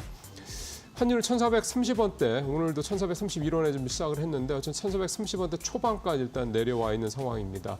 어제 한국은행 금리 인하 때문에 좀 걱정을 했었는데 별로 좀 신경 쓰지 않는 것 같죠. 일단 이 부분은 그나마 참 다행이라는 생각이 좀 듭니다. 환율이 금리가 내려가면 또 우리 환율은 또 원달러 환율은 올라갈 이런 부분들이 좀 우려가 있었는데 다행스러운 부분이라고 볼 수가 있겠습니다. 자 그렇다면 이제 개장 초반 출발 상황 좀 자세히 좀 시가총액 상위 종목들 중심으로 살펴보도록 하겠습니다. 고영커 전해 주십시오. 네, 2월 26일 수요일 우리 시장 출발을 했습니다. 미증시의 급락과 비교한다면 우리 시장 그래도 견조하게 버텨주려는 움직임 개장 직후부터 나타나고 있습니다. 양시장 보합권에서 계속해서 상승 시도를 하고 있는 상황이고요. 유가증권시장 현재 구간 강보합권, 코스닥은 약보합권인데 뚜렷한 방향성을 보여주지는 않고 있는 상황입니다. 국제유가 급락했고 경기 위축에 대한 우려는 있습니다만 우리 시장은 그래도 굳건합니다. 시가총액 상위 종목은 어떻게 출발했을까요? 유가증권 시장 함께 확인해 보시죠. 1위부터 5위입니다. 오늘 반도체 기업들은 지금 조금 힘이 붙이는 모습이 나타나고 있습니다. 최근 차트를 보게 되더라도 미증시 기술주의 약세 영향을 고스란히 받으면서 우하향 곡선을 그리고 있는데요. 삼성전자가 0.52%가량 내리고 있고요. SK하이닉스도 0.65%가량 하락으로 출발했습니다. 다만 간밤 엔비디아의 급락과 비교한다면 그래도 우리 시장 반도체 관련 기업들은 하락폭이 많이 깊지는 않은 상황입니다. LG 에너지솔루션 오늘 0.6% 하락으로 출발합니다. 2차 전지가 최근에 좀 추세를 되찾는 듯 하다가 다시금 좀 하락으로 돌아선 모습이고요. 삼성 바이오로직스 어제 시가총액 10위권 내에서 두 종목이 상승 마감했는데 가장 흐름이 좋았습니다. 2%가량 상승 마감했고 오늘 같은 경우 0.25%가량 빠지고 있습니다. 지금 바이오시밀러에 대한 기대감이 좀 더해지고 있는 상황인데 오늘은 한 걸음 쉬어가고요. 현대차가 오늘 0.74%가량 상승으로 출발하면서 20만 4천 원 부근에서 거래를 알렸습니다. 다음 장 보겠습니다. 6위부터 10위 살펴보시죠. 현대차와 함께 기아 역시나 오늘 0.1%가량 상승으로 출발했습니다. 관세에 대한 부담감이 오늘은 좀 작용하지 않는 것으로 보이고요. 셀트리온이 호실적과 함께 3% 이상 강한 상승 나오고 있습니다. 연매출 3조를 달성했다라는 소식이 전해졌고 공장 증설, 캐파 증설과 함께 앞으로의 실적에 대한 기대감 나오고 있습니다. 오늘 같은 경우에는 17만 9천 원대에서 지금 거래를 알렸고요. 네이버 역시나 오늘 0.2% 최근 지속적인 상승 흐름 가져가고 있고요. KB금융은 오늘 0.25%가량 하락하고 있습니다. 금리 인하 소식이 전해지면서 어제 보험과 금융주들 약세를 보였는데요. 오늘도 역시나 약세 흐름 이어갑니다. 다음 장 보겠습니다. 11위부터 15위 함께 확인해 보시죠. 한화 에어로스페이스와 HD 현대중공업이 오늘도 상승하고 있습니다. 한화 같은 경우에 1.3% 강한 상승 조금 더 나오고 있는데요. 두 회사의 협업 소식이 아무래도 시장에는 기대감으로 작용할 수밖에 없고요. 수주에 대한 모멘텀을 지속적으로 주가를 끌어올리고 있는 상황입니다. 신한지주는 반면 0.1% 상승이고요. 오늘 메리츠 금융지주가 상대적으로 약합니다. 0.8%가량 하락으로 출발했습니다. 다음 장 보겠습니다. 네, 한화 오션도 오늘 0.1%가량 상승으로 출발이고요. 포스코홀딩스도 오늘 0.1%가량 오름세로 출발을 하고 있습니다. 다만 포스코홀딩스 오늘도 목표 주가 하향 리포트 나왔습니다. 2차 전지 그리고 철강이 전반적인 사업이 부진할 것이다. 한계가 있다라는 분석이었는데 다만 후판 가격 중국의 반덤핑 관세에 대한 이야기가 나오면서 지금 동국제강이 지금 후판 가격 인상을 내걸었고요. 내달에는 포스코 역시나 인상을 할 수 있다라는 소식이 전해지고 있습니다. 그렇게 된다면 마진 스프레드가 좋아질 수밖에 없고 실적 개선에 대한 기대감 나올 수 있을 듯합니다. SK이노베이션 오늘 0.6%가량 상승으로 출발했고요. 삼성화재는 오늘 0.5% 상승이지만 삼성물산은 1.7%가량 하락하면서 오늘 삼성그룹주 내에서도 종목별로 희비가 엇갈리고 있습니다. 다음 코스닥 시가총액 상위 종목 보겠습니다. 네, 코스닥에서는 좀 혼조세가 나타나고 있는데요. 동시효과 상황과는 정반대의 흐름이 나타나고 있습니다. 오늘 바이오주가 상대적으로 약하고요. 에코프로 그룹주들 부진할 것으로 전망됐었는데 정규장이 시작되니까 1% 이상의 강한 상승 나오고 있습니다. 어제 급락했기 때문에 지금 급락에 대한 저가 매수세가 유입되고 있는 것으로 보이고요. 레인보우 로보틱스 오늘 보합권에서 눈치를 보고 있는 모습입니다. 다음 보겠습니다. 6위부터 10위 살펴보시죠. 네, 삼천당제약과 클래시스도 오늘 강한데요. 와, 오늘 클래시스가 무려 17%가량의 강한 상승 나오면서 단숨에 시가총액 7위권까지 올라서 있는 모습입니다. 이제는 휴젤이 9위고요. 클래시스가 7위입니다. 실적에 대한 기대감이 계속해서 나오고 있고요. 그게 수치로 증명이 되니까 아무래도 투자 심리는 점점 더 좋아질 수밖에 없을 듯하고요. 현재 구간 67,100원까지 치솟았습니다. 휴젤 같은 경우에도 2%, 3%대 강한 상승 나오면서 오늘 의료 미용기기 관련 기업들 좀 주목을 해보셔야 될 것 같고요. 리노고가 오늘 0.9%가량 상승하면서 반도체 소부장 관련 기업들도 오늘은 매수세가 소폭입니다만 들어오고 있습니다. 다음 장 보겠습니다. 네, 11위부터 15위 확인해 보겠습니다. 파마리서치도 2.6%가량 상승하면서 미용 관련된 기업들 전반적으로 흐름 괜찮고요. 엔캠도 1.5%가량 상승하면서 2차 전지 기업들 시총 상위권에 있는 기업들은 1% 이상의 강한 상승 나오고 있습니다. 엔터주들 어제 강했었는데 오늘은 좀 쉬어가고요. HPSP가 0.1%가량 하락으로 출발했습니다. 다음 장 보시죠. 네, 셀트리온 제약도 오늘 1.7%가량 강한 상승 나오고 있고요. 펄어비스가 0.4%가량의 상승 소폭입니다만 게임주들 역시나 한한령에 대한 해제 기대감 속에 지속적으로 상승 추이 이어가고 있습니다. 펩트론과 보르노의 펩트론은 2%가량 빠지고 있고요. 신성델타테크도 0.4%가량 하락으로 출발을 했습니다.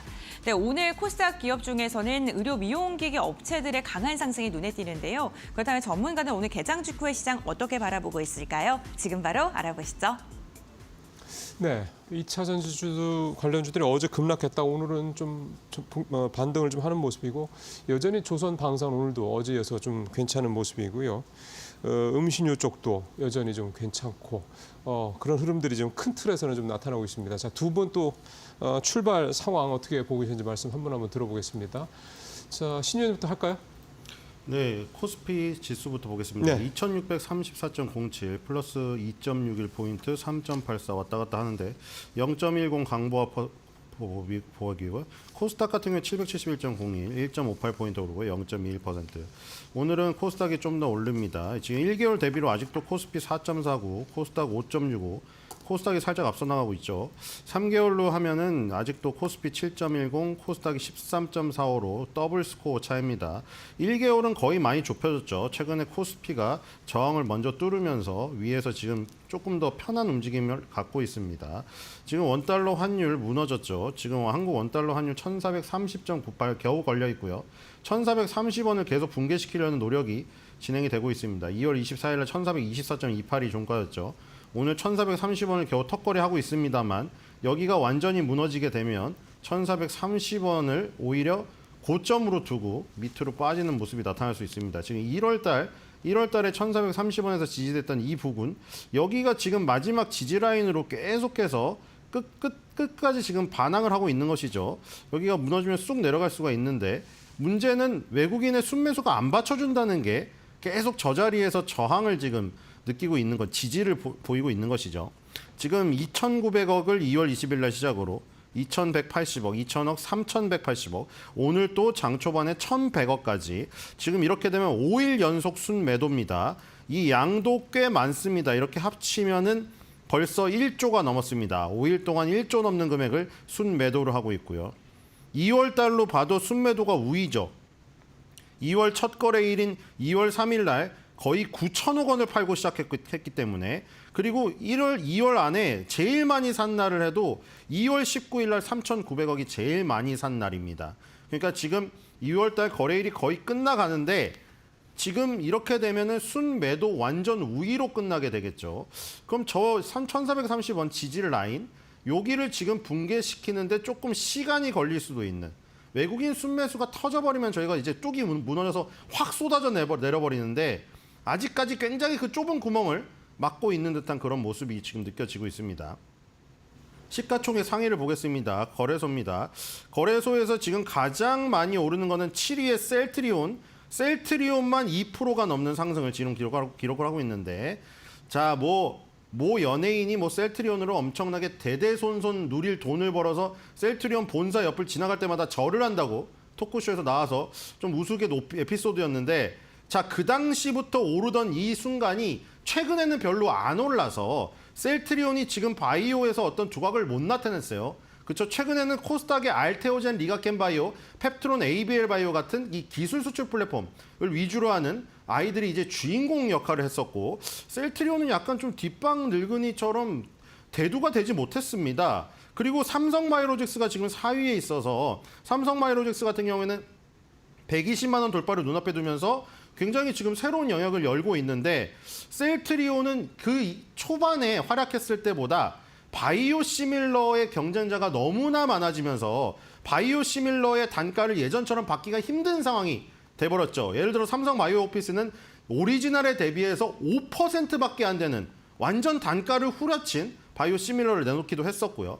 그러니까 이제는 더 품질 싸움이죠. 예전에는 그냥 바이오시밀러, 정말 말 그대로 유사한 것만 만들어서 대충 가격만 싸면 대충이라고 하면 되는데, 가격만 싸 가격 메리트로 했으면 됐는데, 지금 뭔가 특이한 게 필요합니다. 고농축을 한다던가, 아니면 이 지금 통증을 줄여드는 효과가 더 들어간다던가, 이런 게 없으면 살아남기가 힘든 상황이다. 어쨌든 셀트리온의 반격이 일단 오늘 시작이 되고 있는 것 같고요. 오늘 재밌는 거는 코스닥이죠. 자, 제가 신고가를 가는 종목이나 신고가를 눈앞에 두는 종목, 어제 얘기 드리면서 파마리서치, 클래시스 이런 거 얘기 드리면서 귀한 자식 대접하듯이 대접해야 된다고 분명히 얘기했죠. 예. 오늘 이 소식이 나올 걸 몰랐어도 기술적 분석에서 그걸 알았어야 되는 겁니다. 오늘 삼성전자 그 핵심 임직원 빼고 이 소식 알은 개인 투자자 있었습니까? 삼성전자의 클래시스 인수 미리 알았어요? 몰랐죠? 삼성전자의 레인보우 로보틱스 인수, 이거 이후에 레인보우 로보틱스 완전 템베거 가지 않았습니까? 이제는 또 클래시스의 눈독을 들이네요. 이게 날 수도 있습니다. 옆나라 일본도 보시면 카세트 테이프 워크맨 만들던 소니가 58년 만에 역사상 최고가를 갱신했어요. 며칠 전에. 플레이스테이션으로. 그러니까 게임주로 완전 변신했죠. 삼성전자도 이렇게 반도체에서 힘들 바에는 차라리 그렇게 레인보우 로보틱스든 클래시스든 로봇, 미용 의료기기 이런 쪽으로 두각을 나타내서 변신하는 것도 나쁘지 않아 보입니다. 그래서 그 눈독에 들어온 게 클래시스고 지금 태스크포스를 설립해서 클래시스 인수에 나선다고 하니까 어떤 시너지를 낼지 기대가 커지는 하루입니다. 예, 클래시스까지. 어쨌든 화장품주들이 최근에 좀 움직이는 모습을 좀 보이고 있는데, 오늘 실리콘2는 지금 15% 가까이 좀 폭락 중입니다. 오늘 증권사 리포트가 성장 둔화 우려에 대한 목표가 하락 얘기가 나왔던 게 아무래도 직격탄을 좀 맞은 것 같네요. 자, 화장품주들 이렇게 또 이제 개별 종목에 따라서 이렇게 좀 상황이 좀 엇갈리고 있습니다. 자, 이번에는 서용원 차장님 또 시장 어떻게 보시는지 말씀 들어볼게요. 네, 일단은 미국 증시가 조정을 받았어도 한국 증시 좀 상승 전환하는 모습들을 보이고 있다라는 점을 감안해 본다라면, 최근 이제 미국 자금들이 어느 정도 이제 다른 업종 시장으로 좀 낙수 효과가 좀 일어나고 있다라고 볼 수 있겠습니다. 그런 결과로 인해서 코스피 지수도 2,600선에 좀 다다랐다라고 볼 수 있겠고요. 장기적인 매물대로서 2,550선에서 2,600선에 대한 부분들을 굉장히 좀 돌파하기 어려웠던 상황 속에서 그 자리가 돌파가 나오니까 생각보다 조정폭은 크지 않은 모습들이 나타나주면서 견조한 모습들이 이어지고 있는 상황입니다. 다만 이제 외국인 수급들이 좀 들어와 줘야 됩니다. 하지만 지금 상황에서 아직도 우리나라 시장도 그렇고 미국도 아직 정치적인 불확실성이 높은 상황 속에서 외국인 수급이 강하게 들어오지 못하고 있기 때문에 추가적인 점프는 하지 못하고 있는 상황이지만, 오늘 업종들의 움직임들을 살펴보면 굉장히 좀 이슈에 민감하게 반응을 하고 있다라고 볼 수 있겠습니다.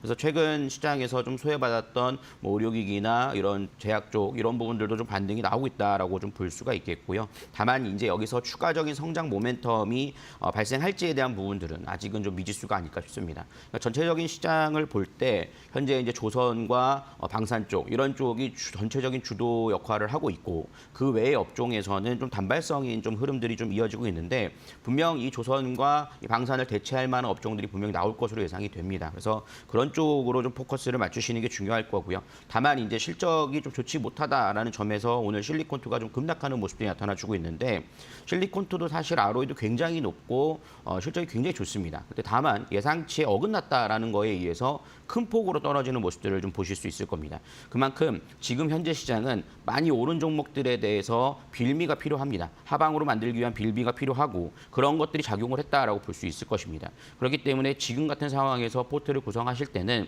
내가 갖고 있는 종목에 대한 실적이나 이런 모멘텀들을 분명하게 체크를 해야 될 거고요. 지금 시장은 지수를 끌고 가기 위한 인덱스적인 투자보다는 업종에 대한 부분들의 선별이 굉장히 중요한 시기인 만큼 그런 쪽에 포커스를 맞추시고 전반적인 지수에 대한 수급이나 환율에 대한 부분들은 아마도 4월 이후, 즉 트럼프가 관세에 대한 부분들을 실질적으로 시작하는 이후의 흐름들 전까지는 상당히 좀 어려운 흐름들이 이어질 것입니다. 그렇기 때문에 시장의 전체적인 흐름을 보기보다는 종목별 선별에 대한 부분들이 무엇보다도 강조되는 시장이다라는 점들을 좀 전략으로 세우시면서 투자 전략을 세우셔야 되지 않을까라고 생각하고 있습니다.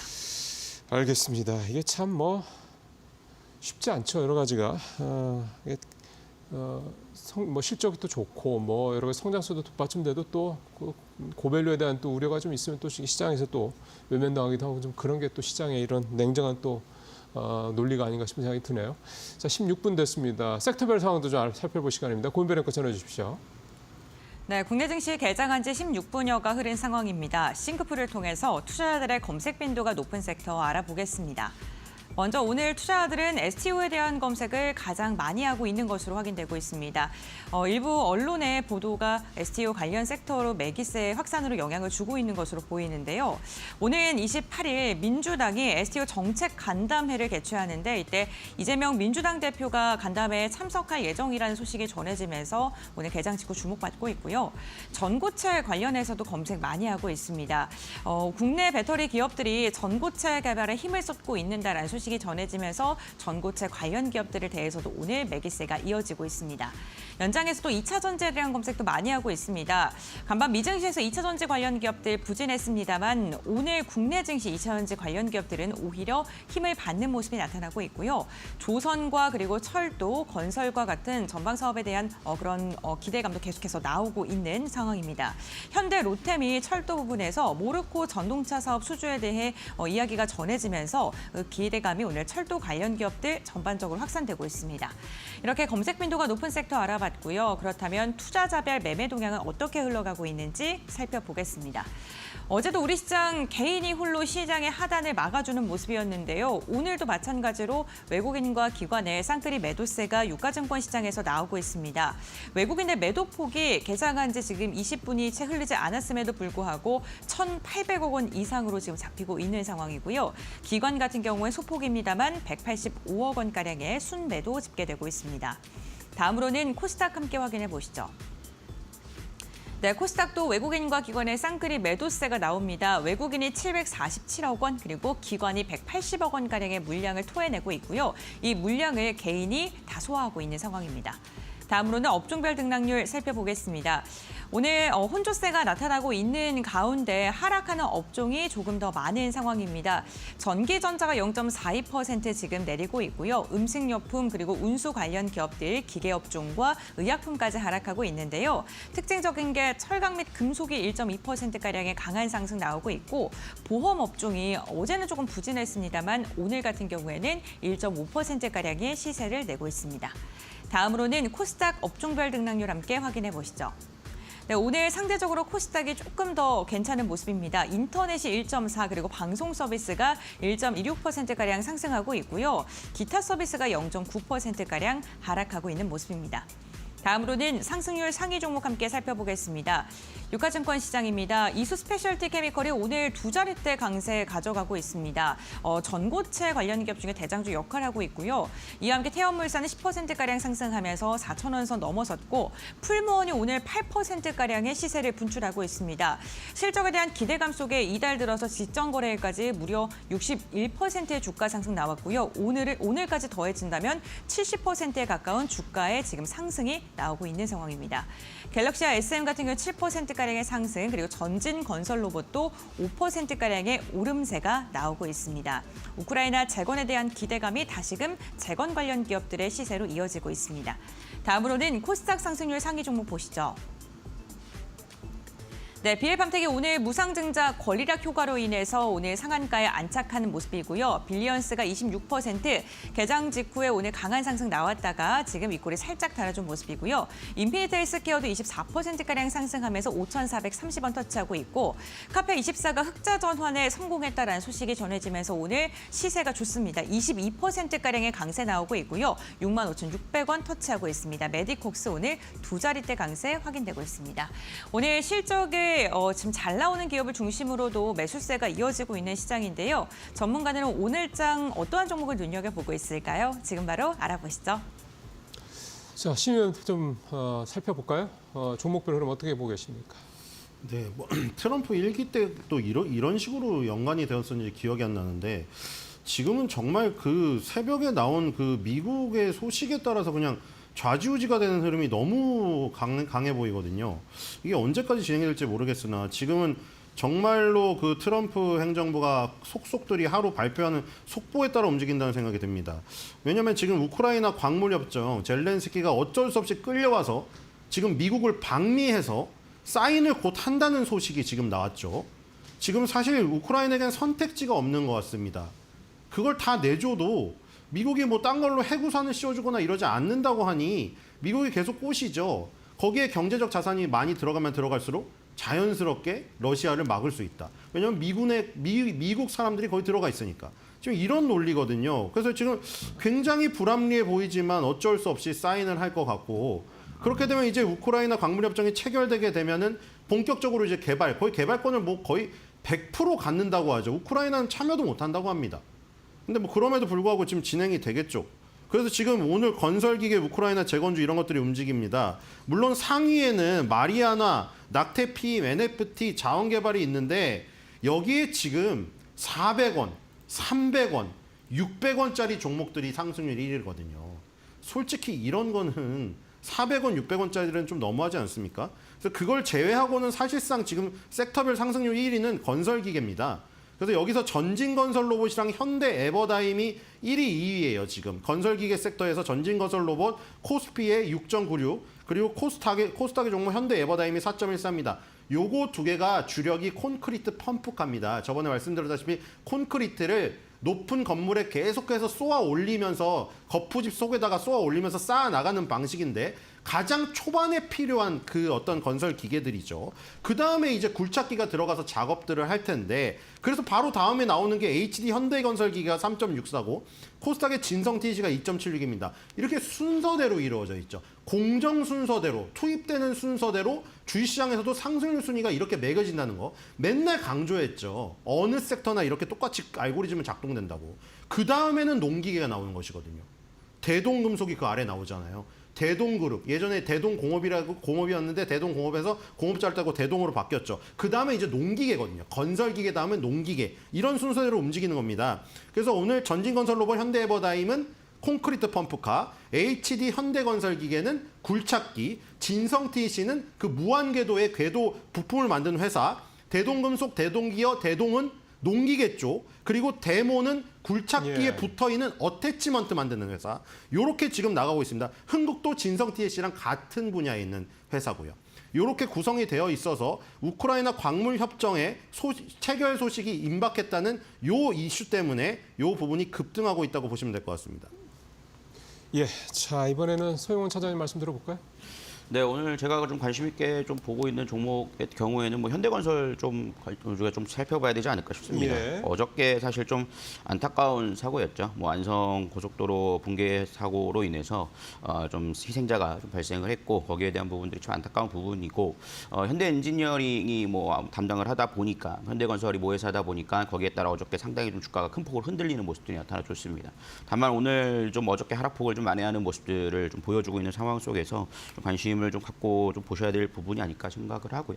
뭐 지금 현재 뭐 건설기계 쪽이라든가 건설 쪽 이런 부분들 수급들 들어오고 있는 상황 속에서 현대건설 앞으로의 좀 모멘텀 충분히 있다라고 판단이 됩니다. 왜냐하면 최근 현대차 사업 같은 경우도 서울시와의 분쟁이 있어서 결국에는 고층보다는 이제 세계동으로 이제 합의를 보면서 이제 공사가 들어갈 예정이 발표가 됐죠.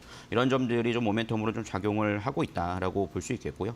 어쨌든 금리 인하 기조가 작용을 한다라면 건설주들은 그동안에 좀 억눌렸던 부분들에 대해서 좀 시세가 분출될 가능성이 상당히 높습니다. 그렇지만 현대건설 같은 경우 또 해외에 대한 수주 모멘텀이 상당히 좀 많은 건설주라는 점을 감안해 본다라면 현재 구간이 상당히 좀 기회로 좀 볼 수 있는 시기가 아닐까라는 생각을 하고 있고요. 그만큼 특징적인 움직임들을 계속해서 보이고 있다는 점에서 좀 관심을 가져보실 필요가 있지 않을까 싶습니다. 지금 현재 시장은 특히나 좀 종목 선별이 가장 중요한 만큼 이런 부분들을 좀 선별해 가시면서 전략을 세워보시는 게 좋지 않을까 싶습니다.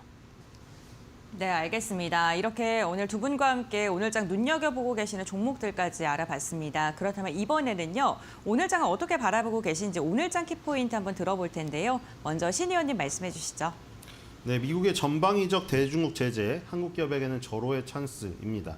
지금 전방위적 제재가 지금 나오고 있는데 어제는 또 중국의 반도체 장비 회사들, 일본, 네덜란드, 미국 회사 가리지 않고 너네 절대 유지보수 해주지 말라고 트럼프가 압박을 했습니다.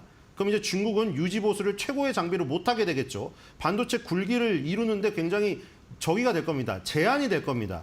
그 사이에 이제 싸구려 중국 반도체로 이 지금 힘들었던 우리나라 반도체들이 굉장히 좋은 기회를 맞이할 저기가 많겠죠. 그리고 전일에도 마찬가지죠. 조선도 그랬었고 해운도 그랬었고 지금 가는 것들이 전부 대중국 제재 관련해서 낙수 효과가 떨어지는 부분이에요. 그래서 그런 부분을 잘 노리신다면 이 시장에서 굉장히 기회가 많다. 오히려 미국 시장이 빠져도 낙수 효과로 좋은 한국 기업에 속해 있는 한국 시장은 이렇게 알토란 같은 종목들이 뜨면서 신고가를 가는 종목들이 매일매일 속출하고 있기 때문에 여러분들 아주 눈여겨보시면 좋을 것 같습니다. 네, 알겠습니다. 대중 제재로 인해 반사이익이 기대되는 우리 기업들 눈여겨보자라고 이야기해 주셨고요. 그렇다면 서 차장님께서는 오늘 장기 포인트 어떻게 선정하셨을까요? 네, 뭐 주마가편 장세라고 표현을 해볼 수 있을 것 같습니다. 그만큼 뭐 가는 말에 채찍질을 더 한다라는 얘기인데요. 지금 시장은 극명하게 좀 나뉘는 장세입니다. 여기에 더해서 오늘 뭐 실적 발표하는 기업도 50개 기업이 넘습니다. 그만큼 여러분들의 포트에 있어서 좀 구성을 살펴보시는 게 중요할 것 같고요. 사실 지금 글로벌 시장이 상당히 혼란스럽습니다. 그렇지만 지금 여러분들도 아시겠습니다만 코스피 지수가 더 이상 밀려내리는 모습들은 나오고 있지 않는 상황입니다. 그렇기 때문에 여기서 시장에 대한 공포감만 갖기보다는 내 포트를 재정비하는 시기로서 좀 활용을 해나가 보시는 것이 오늘 시장의 가장 키포인트가 되지 않을까라고 생각하고 있습니다.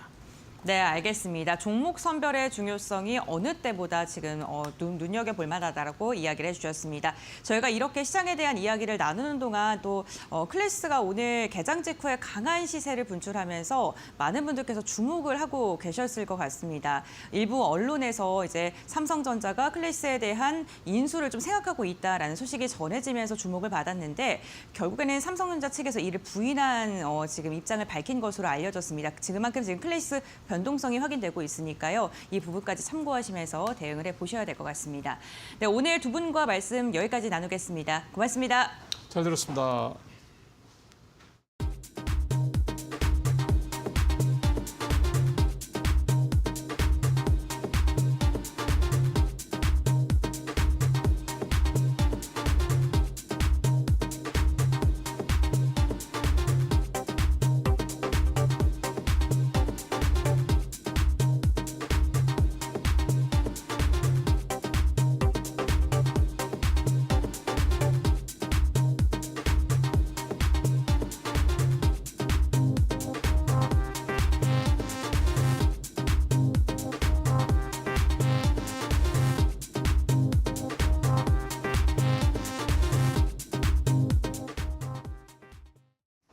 오늘장 선발 종목 살펴보겠습니다. 오늘 메리츠증권 강남금융센터 김경국 과장 연결해서 자세한 이야기 나눠보겠습니다. 과장님 안녕하세요. 네, 안녕하세요. 네, 오늘 어떤 종목과 투자 포인트 또 함께 잡아볼까요? 오늘 하나비전이라는 종목 가져와 봤고요.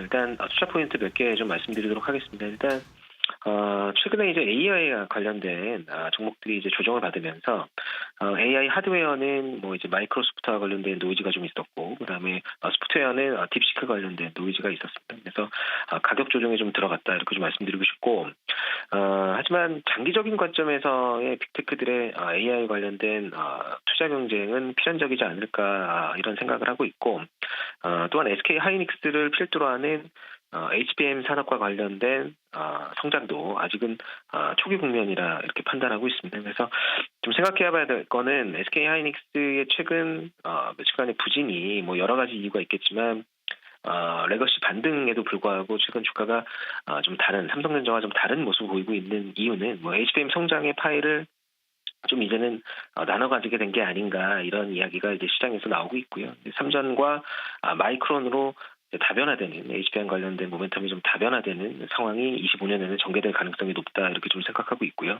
엔비디아 입장에서도 기술적인 격차 해소만 된다면 사실은 벤더 다변화가 매우 유리하기 때문에 이런 상황이 HBM 시장에서 일어나고 있다 이렇게 좀 판단하고 있고, 또 HBM PC 본더 관련된 장비 업체 간에도 이런 상황이 발생하고 있다고 말씀드리고 싶습니다. 그지 하이닉스 입장에서는 그동안 이제 독점적 지위를 누리던 한미 반도체 파일을 뭐 대만의 ASMPT라는 회사라든지 그리고 하나 정밀기계 같은 회사를 끌어들여서 벤더 다변화를 좀 꾀하고 있는 그런 상황이고요. 하이닉스가 올해 60대에서 80대 정도의 TC 본더 장비를 추가한다는 계획을 발표하고 있기 때문에 하나비전인 자회사인 하나 정밀기계의 수주 가능성이 매우 높다. 그래서 시장은 이 부분을 좀 상방의 요인으로 작용할 가능성이 매우 크다 이렇게 좀 판단하고 있습니다.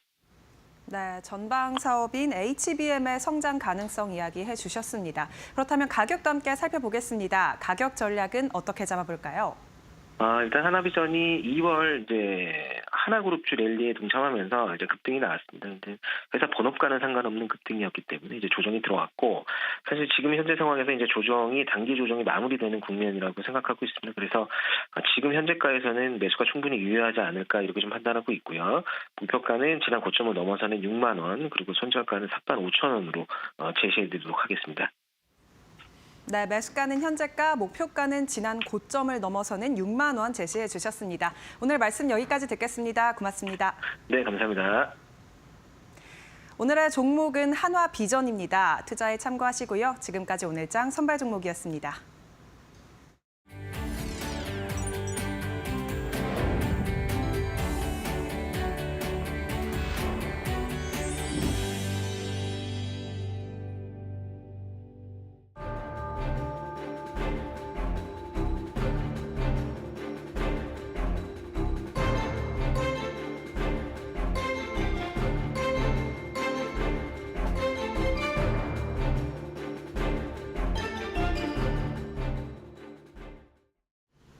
네, 이코노미톡 시작을 하겠습니다. 8년 만에 한한령이 해제가 될까라는 기대감에 산업 여기저기서 좀 들뜬 모습을 보여주고 있는데, 또 오늘은 또 식품업계가 들썩인다라는 기사까지 나오기도 했습니다.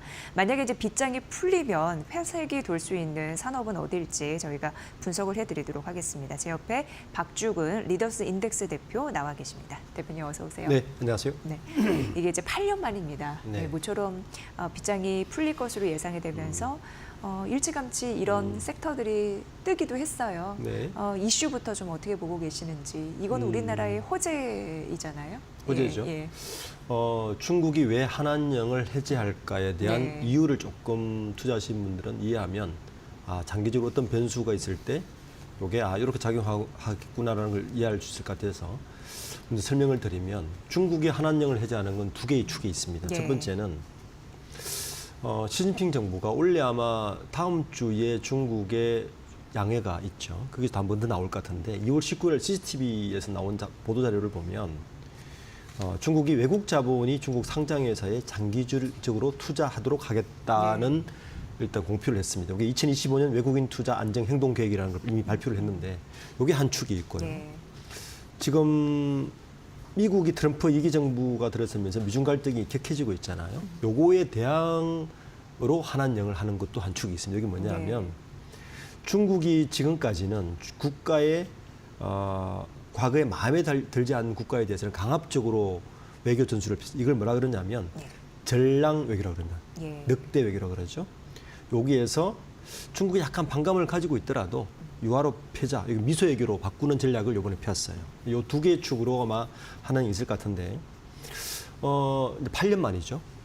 유념해야 될 것은 이 8년이라는 시간 동안 저도 이제 뭐 다른 여러 방송에서 한한령 해제에 대한 이슈를 한 2년에 한 번씩 계속 다룬 것 같아요. 네. 그런데 재밌는 건 한한령 이슈가 있을 때마다 사실은 스테레오그래피처럼 똑같은 메커니즘으로 접근합니다. 근데 이렇게 보면 8년 동안 상당히 많이 바뀌었습니다. 네. 투자의 그 부분을 유념해야 된다. 예, 그렇게 팁을 드리고 싶습니다. 사실 대표님이 말씀해 주신 여러 가지 거를 찾아보면 이제 중국 쪽에서 어쨌든 미국 압박도 있고 전방위적으로 이 세계 질서가 재편되는 와중에서 이제는 누구라도 척을 지면 안 되는 상황. 그래서 한국에 약간 밑보이면 안 되는 상황으로 빗장을 풀고 미소 외교로 다가갈 것 같다라는 느낌은 드는데 어쨌든 이것도 그동안의 세월이 또 세월인 만큼 예전에 이제 생각했던 거와 좀 다르게 갈 방향성도 우리가 무시를 못하는 그렇죠. 상황인 거죠. 보셔야 될 것 같고 지금 증권사에서는 뭐 여러 가지 수혜주 이런 부분이 언급이 되지만 엔터주가 가장 큰 수혜를 받을 것이다라고 예상은 하고 있더라고요. 대표님은 어떻게 보시는지 궁금했습니다. 저도 같은 예상입니다. 이유는 이게 이제 그 나라의 거기에 효과를 보려면 우선 물이 높은 곳에서 알아대고 그러듯이 일단 우리가 그 부분에 대해서는 중국보다 강점이 있어야 되어야만 가는데 중국의 한한령의 메커니즘이 이렇게 흘러가는 것 같아요. 일단 컬처, 엔터나 K-팝이나 아직까지 이 부분은 우리나라가 중국보다 앞서 있어요. 어쨌든 세계적으로. 그러다 보니까 K-컬처가 먼저 들어가고 엔터와 K-팝 같은 컬처가 들어가서 그의 후광으로 화장품이나 패션이나 이런 것들이 따라가고 그게 따라가면서 여행조가 뒤따라가고 이런 사이클을 그린단 말이에요. 그 중에서 저는 가장 강점이 있는 거 역시 엔터주다. 이 8년간의 이 사드 이후에 8년 동안 보면 우리가 오징어 게임부터 시작해서 그러니까 전 세계 OTT 서비스 덕분에 한국의 엔터 쪽이 훨씬 더 강화된 건 사실입니다. 근데 그게 오히려 이 8년 동안 우리나라가 더 강화된 부분이기 때문에 일단 한한령이 해제되면 엔터주가 저는 가장 시끄러워요. 또 하나 이유가 이미 그 중국 전체 K-팝 매출 수출 물량이 20%예요. 한한령이 있는데도 불구하고. 그러면 이제 한한령이 해제되면 앨범이요. 앨범 수출 물량은 당연히 가는 것이고 더 늘어나는 것이고 뭐가 가냐면은 이제 양국 문화 교류 때문에 월드 투어가 일어나겠죠. 월드 투어. 네, 그러면 우리가 알고 있는 엔터주들이 수익이 높아질 가능성이 높다. 그래서 첫 번째는 저는 엔터주다라고 보고 있습니다. 네. 그러니까 월드 투어에 중국이 포함된 원화 시장이 크기 때문에 거기에서 돈을 벌 수 있고 그리고 뭐 굿즈 판매도 될 거고 그러면은 우리의 그 스타들이 가서 광고도 다시 찍어서 제기가 될 가능성이 있고 이러면서 순차적으로 가장 큰 수혜를 볼 수 있는 섹터가 바로 엔터가 될 것이다. 이렇게 좀 생각해 볼 수 있을 것 같아요. 그리고 지금 방금 저희가 화면에서도 보여드렸다시피 이 콘텐츠 관련주들도 사실상 들썩였습니다. 넷플릭스 천하였던 그 시장을 그래서 우리가 뚫을 수 있는 여지가 많지는 않았었는데 중국으로 넷플릭스는 안 가니까 우리가 그걸 또 선점할 가능성도 있어서 기대가 되는 부분이 있어요. 어떻게 보세요? 이제 저는 OTT 서비스가 국내 시장에 들어오면서 우리가 과연 뭘 얻었느냐라고 보면 국내의 엔터계들이 한 가지 분명한 교훈을 얻었습니다. 이게 뭐냐면 지적재산권 IP는 무조건 가져야 되는구나. 이 부분을 가졌어요. 그리고 지금에 만드는 드라마라든지 이런 부분들은 OTT 서비스를 해주면서도 IP는 우리가 가지고 있는 것들이 많습니다. IP를 가지면 중국으로 가기가 수월합니다. 그러니까 예를 들어서 OTT 서비스에서 직접 주문 제작한 것들은 IP가 그쪽 거기 때문에 못 주는데 IP가 우리에 있는 뭐 기업들은 이게 가장 강하거든요. 실제 보면 이제 2월 19일 날 중국 그 CCTV에서 그 발표하고 나서 20일 날 바로 주가를 보면 가장 많이 오른 게 스튜디오 드래곤. 그다음에 뭐 SM 엔터도 지금 올랐는데 거의 2에서 20%가 올랐어요. 물론 지금 초중 중국 국민이 있긴 하지만 이제 그 부분을 본 거죠. 아, 이게 중국은 넷플릭스 같은 OTT가 아직 들어가지 않았으니 결국에는 IP를 가지고 있는 콘텐츠는 이 한한령의 수혜가 될 것이라고 시장은 보고 있는 건 분명한 것 같습니다. 그러니까 강력한 KIP를 갖고 있는 그런 관련 기업 잘 보셔야 될 것 같고 미디어 그런 쪽으로 훈풍을 받겠고 또 생각을 하셔야 될 것 같습니다. 그러니까 지난 20일에도 보면 그 같은 엔터 K-팝 중에서도 보면 시장에서 굉장히 민감하게 반응한 게 IP를 가지고 있는 콘텐츠를 중앙하고 스튜디오 들어오고만 20% 이상 올랐어요. 20일 날. 확실히 그리고 차별화가 됐던 거죠. 그 경쟁력이 엔터주의 있으니까. YG 엔터와 DOU는 10%대밖에 안 올랐어요. 네. 그럼 가장 낮게 오른 게 뭐냐면 게임하고 화장품이에요. 예. 이미 시장은 알고 있다는 거예요. 그러니까 같은 한한령이 올라도 돼도 8년 전과 지금은 완전히 달라졌다. 네. 지금 못 오른 섹터, 그러니까 상대적으로 게임과 화장품이다라고 말씀해 주셨는데 화장품은 한때는 대표적인 중국의 등을 업고 매출을 많이 올린 섹터 중에 하나였는데 이에 대해서는 약간 그러면 부정적으로 봐야 될까요? 그러니까 좋은 건 좋은 화장품이 거지만 상대적으로 분화됐어요. 예. 시장이 어떻게 바뀌었냐면 8년 전과 지금 뭐가 다르냐. 8년 전에는 아모레퍼시픽하고 LG생활건강이 대장주였죠. 대장주로 예. 실제 매출도 많이 일어났고 예. 여러 가지 그러니까 K컬처가 들어가면서 한국의 미에 대한 어떤 새로운 뭐 이런 것들이 부각되면서 화장품이 들어갔다면 예. 그 뒤에 8년간 어떤 일이 벌어졌느냐. 화장품 시장이 두 개로 분화됐습니다. 그러니까 색조 화장품 전문업체. 그러니까 팩업만 하는 전문업체. 네. 쪽은 여전히 살아남았어요. 또 하나 살아남은 곳이 있는데 그 8년 동안 중국 내수에 있는 화장품 업체들이 급성장을 했습니다. 우리나라도 그랬죠. 일본이나 뭐 시세이도나 미국 뭐 들어올 때 그렇게 했다가 네, 네. 이러다 보니까 이 색조 화장품이나 이렇게 아주 특정 부품, 특정 화장품에 대한 기업들은 사실 상장 안 한 기업들이 많아요. 그래서 시장에서 잘 모르는데 네. 그런 것들은 보통 납품을 하고 이렇게 하니까 이제 그나마 시장에 드러나는 곳들은 ODM 업체죠. 만들어주는 최근에 거. 아마 가장 한한령 때문에 했던 거는 아모레퍼시픽이나 생금보다도 코스맥스일 거예요. 코스맥스, 예. 왜냐하면 코스맥스는 이 8년 동안 뭘 했냐면은 중국 내에 화장품을 만드는 화장품 기업 100,000개하고 계약을 했어요. 맞아요. 1,000개. 그래서 사실 한한령 해제되면은 가장 큰 수혜는 코스맥스가 받을 것이라고 네. 증권사에서 얘기한 바가 이미 왜냐하면 있었습니다. 시장이 그렇게 예. 바뀌었거든요. 예. 그러니까 중국의 제조 기술이 굉장히 빨리 발전하니까 이미 완성품인 아모레퍼시픽이나 생금보다는 내수에 뒷받침할 수 있는 중간재의 화장품 기업들이 뜰 수밖에 없는 구조로 예. 이미 가 예. 있다 보니까 예. 뭐 코스맥스나 한국 콜마를 보는 게 한한령의 더 화장품 쪽에서는 더 낫겠죠.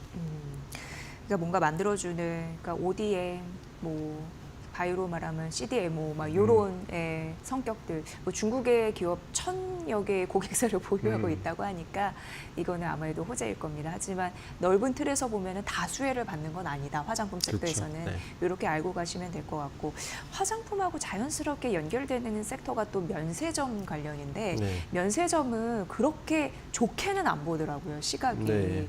이유가 또 있을 것 같습니다. 예전에는 뭐 보따리상 때문에 수혜를 톡톡히 받았는데 요즘에 또 트렌드가 많이 바뀐 것 같더라고요. 소비 트렌드가 바뀌었죠. 예. 올리브영이 더 많이 갈걸요? 예. 다이소하고. 네, 맞아요. 그럴 겁니다. 우르르 가가지고 면세점 뭐 예. 울상이라고 그런 얘기도 자주 중국의 소비 패턴이 달라진 게 가장 예. 큰 이유. 예.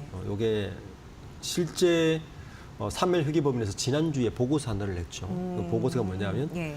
보릿고개를 넘는 K면세점이라고 보릿고개를 제목을 넘는, 붙였습니다. 예. 위기 진단과 지원이라는 이름으로 이 보고서를 냈는데 코로나 전에는 면세점의 매출의 70%가 중국 관광객에 만들어졌어요. 그런데 요 8년 사이에 중국 관광객의 소비 트렌드가 완전히 바뀌었습니다. 어떻게 바뀌었느냐? 합리적인 소비층으로 바뀌었습니다.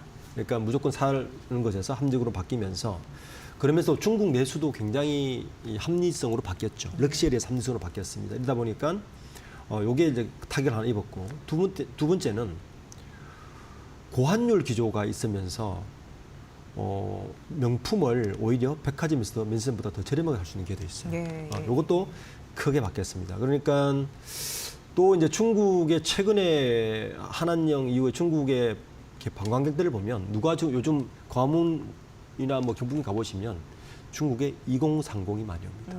그러니까 8년 전에는 나이 드신 분들, 뭐 장충 보신 분들이 되게 많아서 뭐 민생과 싹쓸이를 한다든지 이런 식으로 했는데 굉장히 요즘 큰 손들은 중국이었어요. 서울 시내나 이렇게 가보시면 중국 관광객들이 되게 젊어졌다는 걸 느낄 거예요. 이 젊어진 소위 말하는 중국의 MZ세대들이 들어옵니다. 중국의 MZ세대들은 우리 MZ세 비슷하게 굉장히 합리적인 소비를 한다. 그래서 어디를 가느냐? 올리브영과 다이소를 갑니다. 이게 이제 민세점인 한한령에도 꿈쩍하지 않는 이유, 가장 큰 이유가 될 것 같습니다. 그래서 뭐 중국 보따리상의 의존적인 내수, 그러니까 시내 면세점 같은 경우에는 아무래도 뭐 철수를 검토하는 게 필요하다라는 것도 사실 얘기가 나오고 있는 상황이고, 어쨌든 이제 면세 업계는 아마 한한령 해제 이후에도 본질적인 경쟁력이 개선하지 않으면 쉽지 않겠구나라는 걸 느끼게 하는 대목입니다. 지금 상대적으로 그걸 시장이 아는 듯 한한령 해제 기대감에도 뭐 화장품주와 게임주는 못 갔다라는 말씀을 미리 좀 해주셨는데 이제 마지막 섹터인 게임주 좀 알아봐야 될 것 같은데 뭐 판호 풀리고 그러면 좀 괜찮을 것 같으면서도 못 가네요 이게. 이것도 뭐 배경이 그러니까 있나요? 사드 이후에 2017년, 16년 사드 이후에 17년부터 이제 17년 2월 달에 우리나라 판호가 금지됐어요.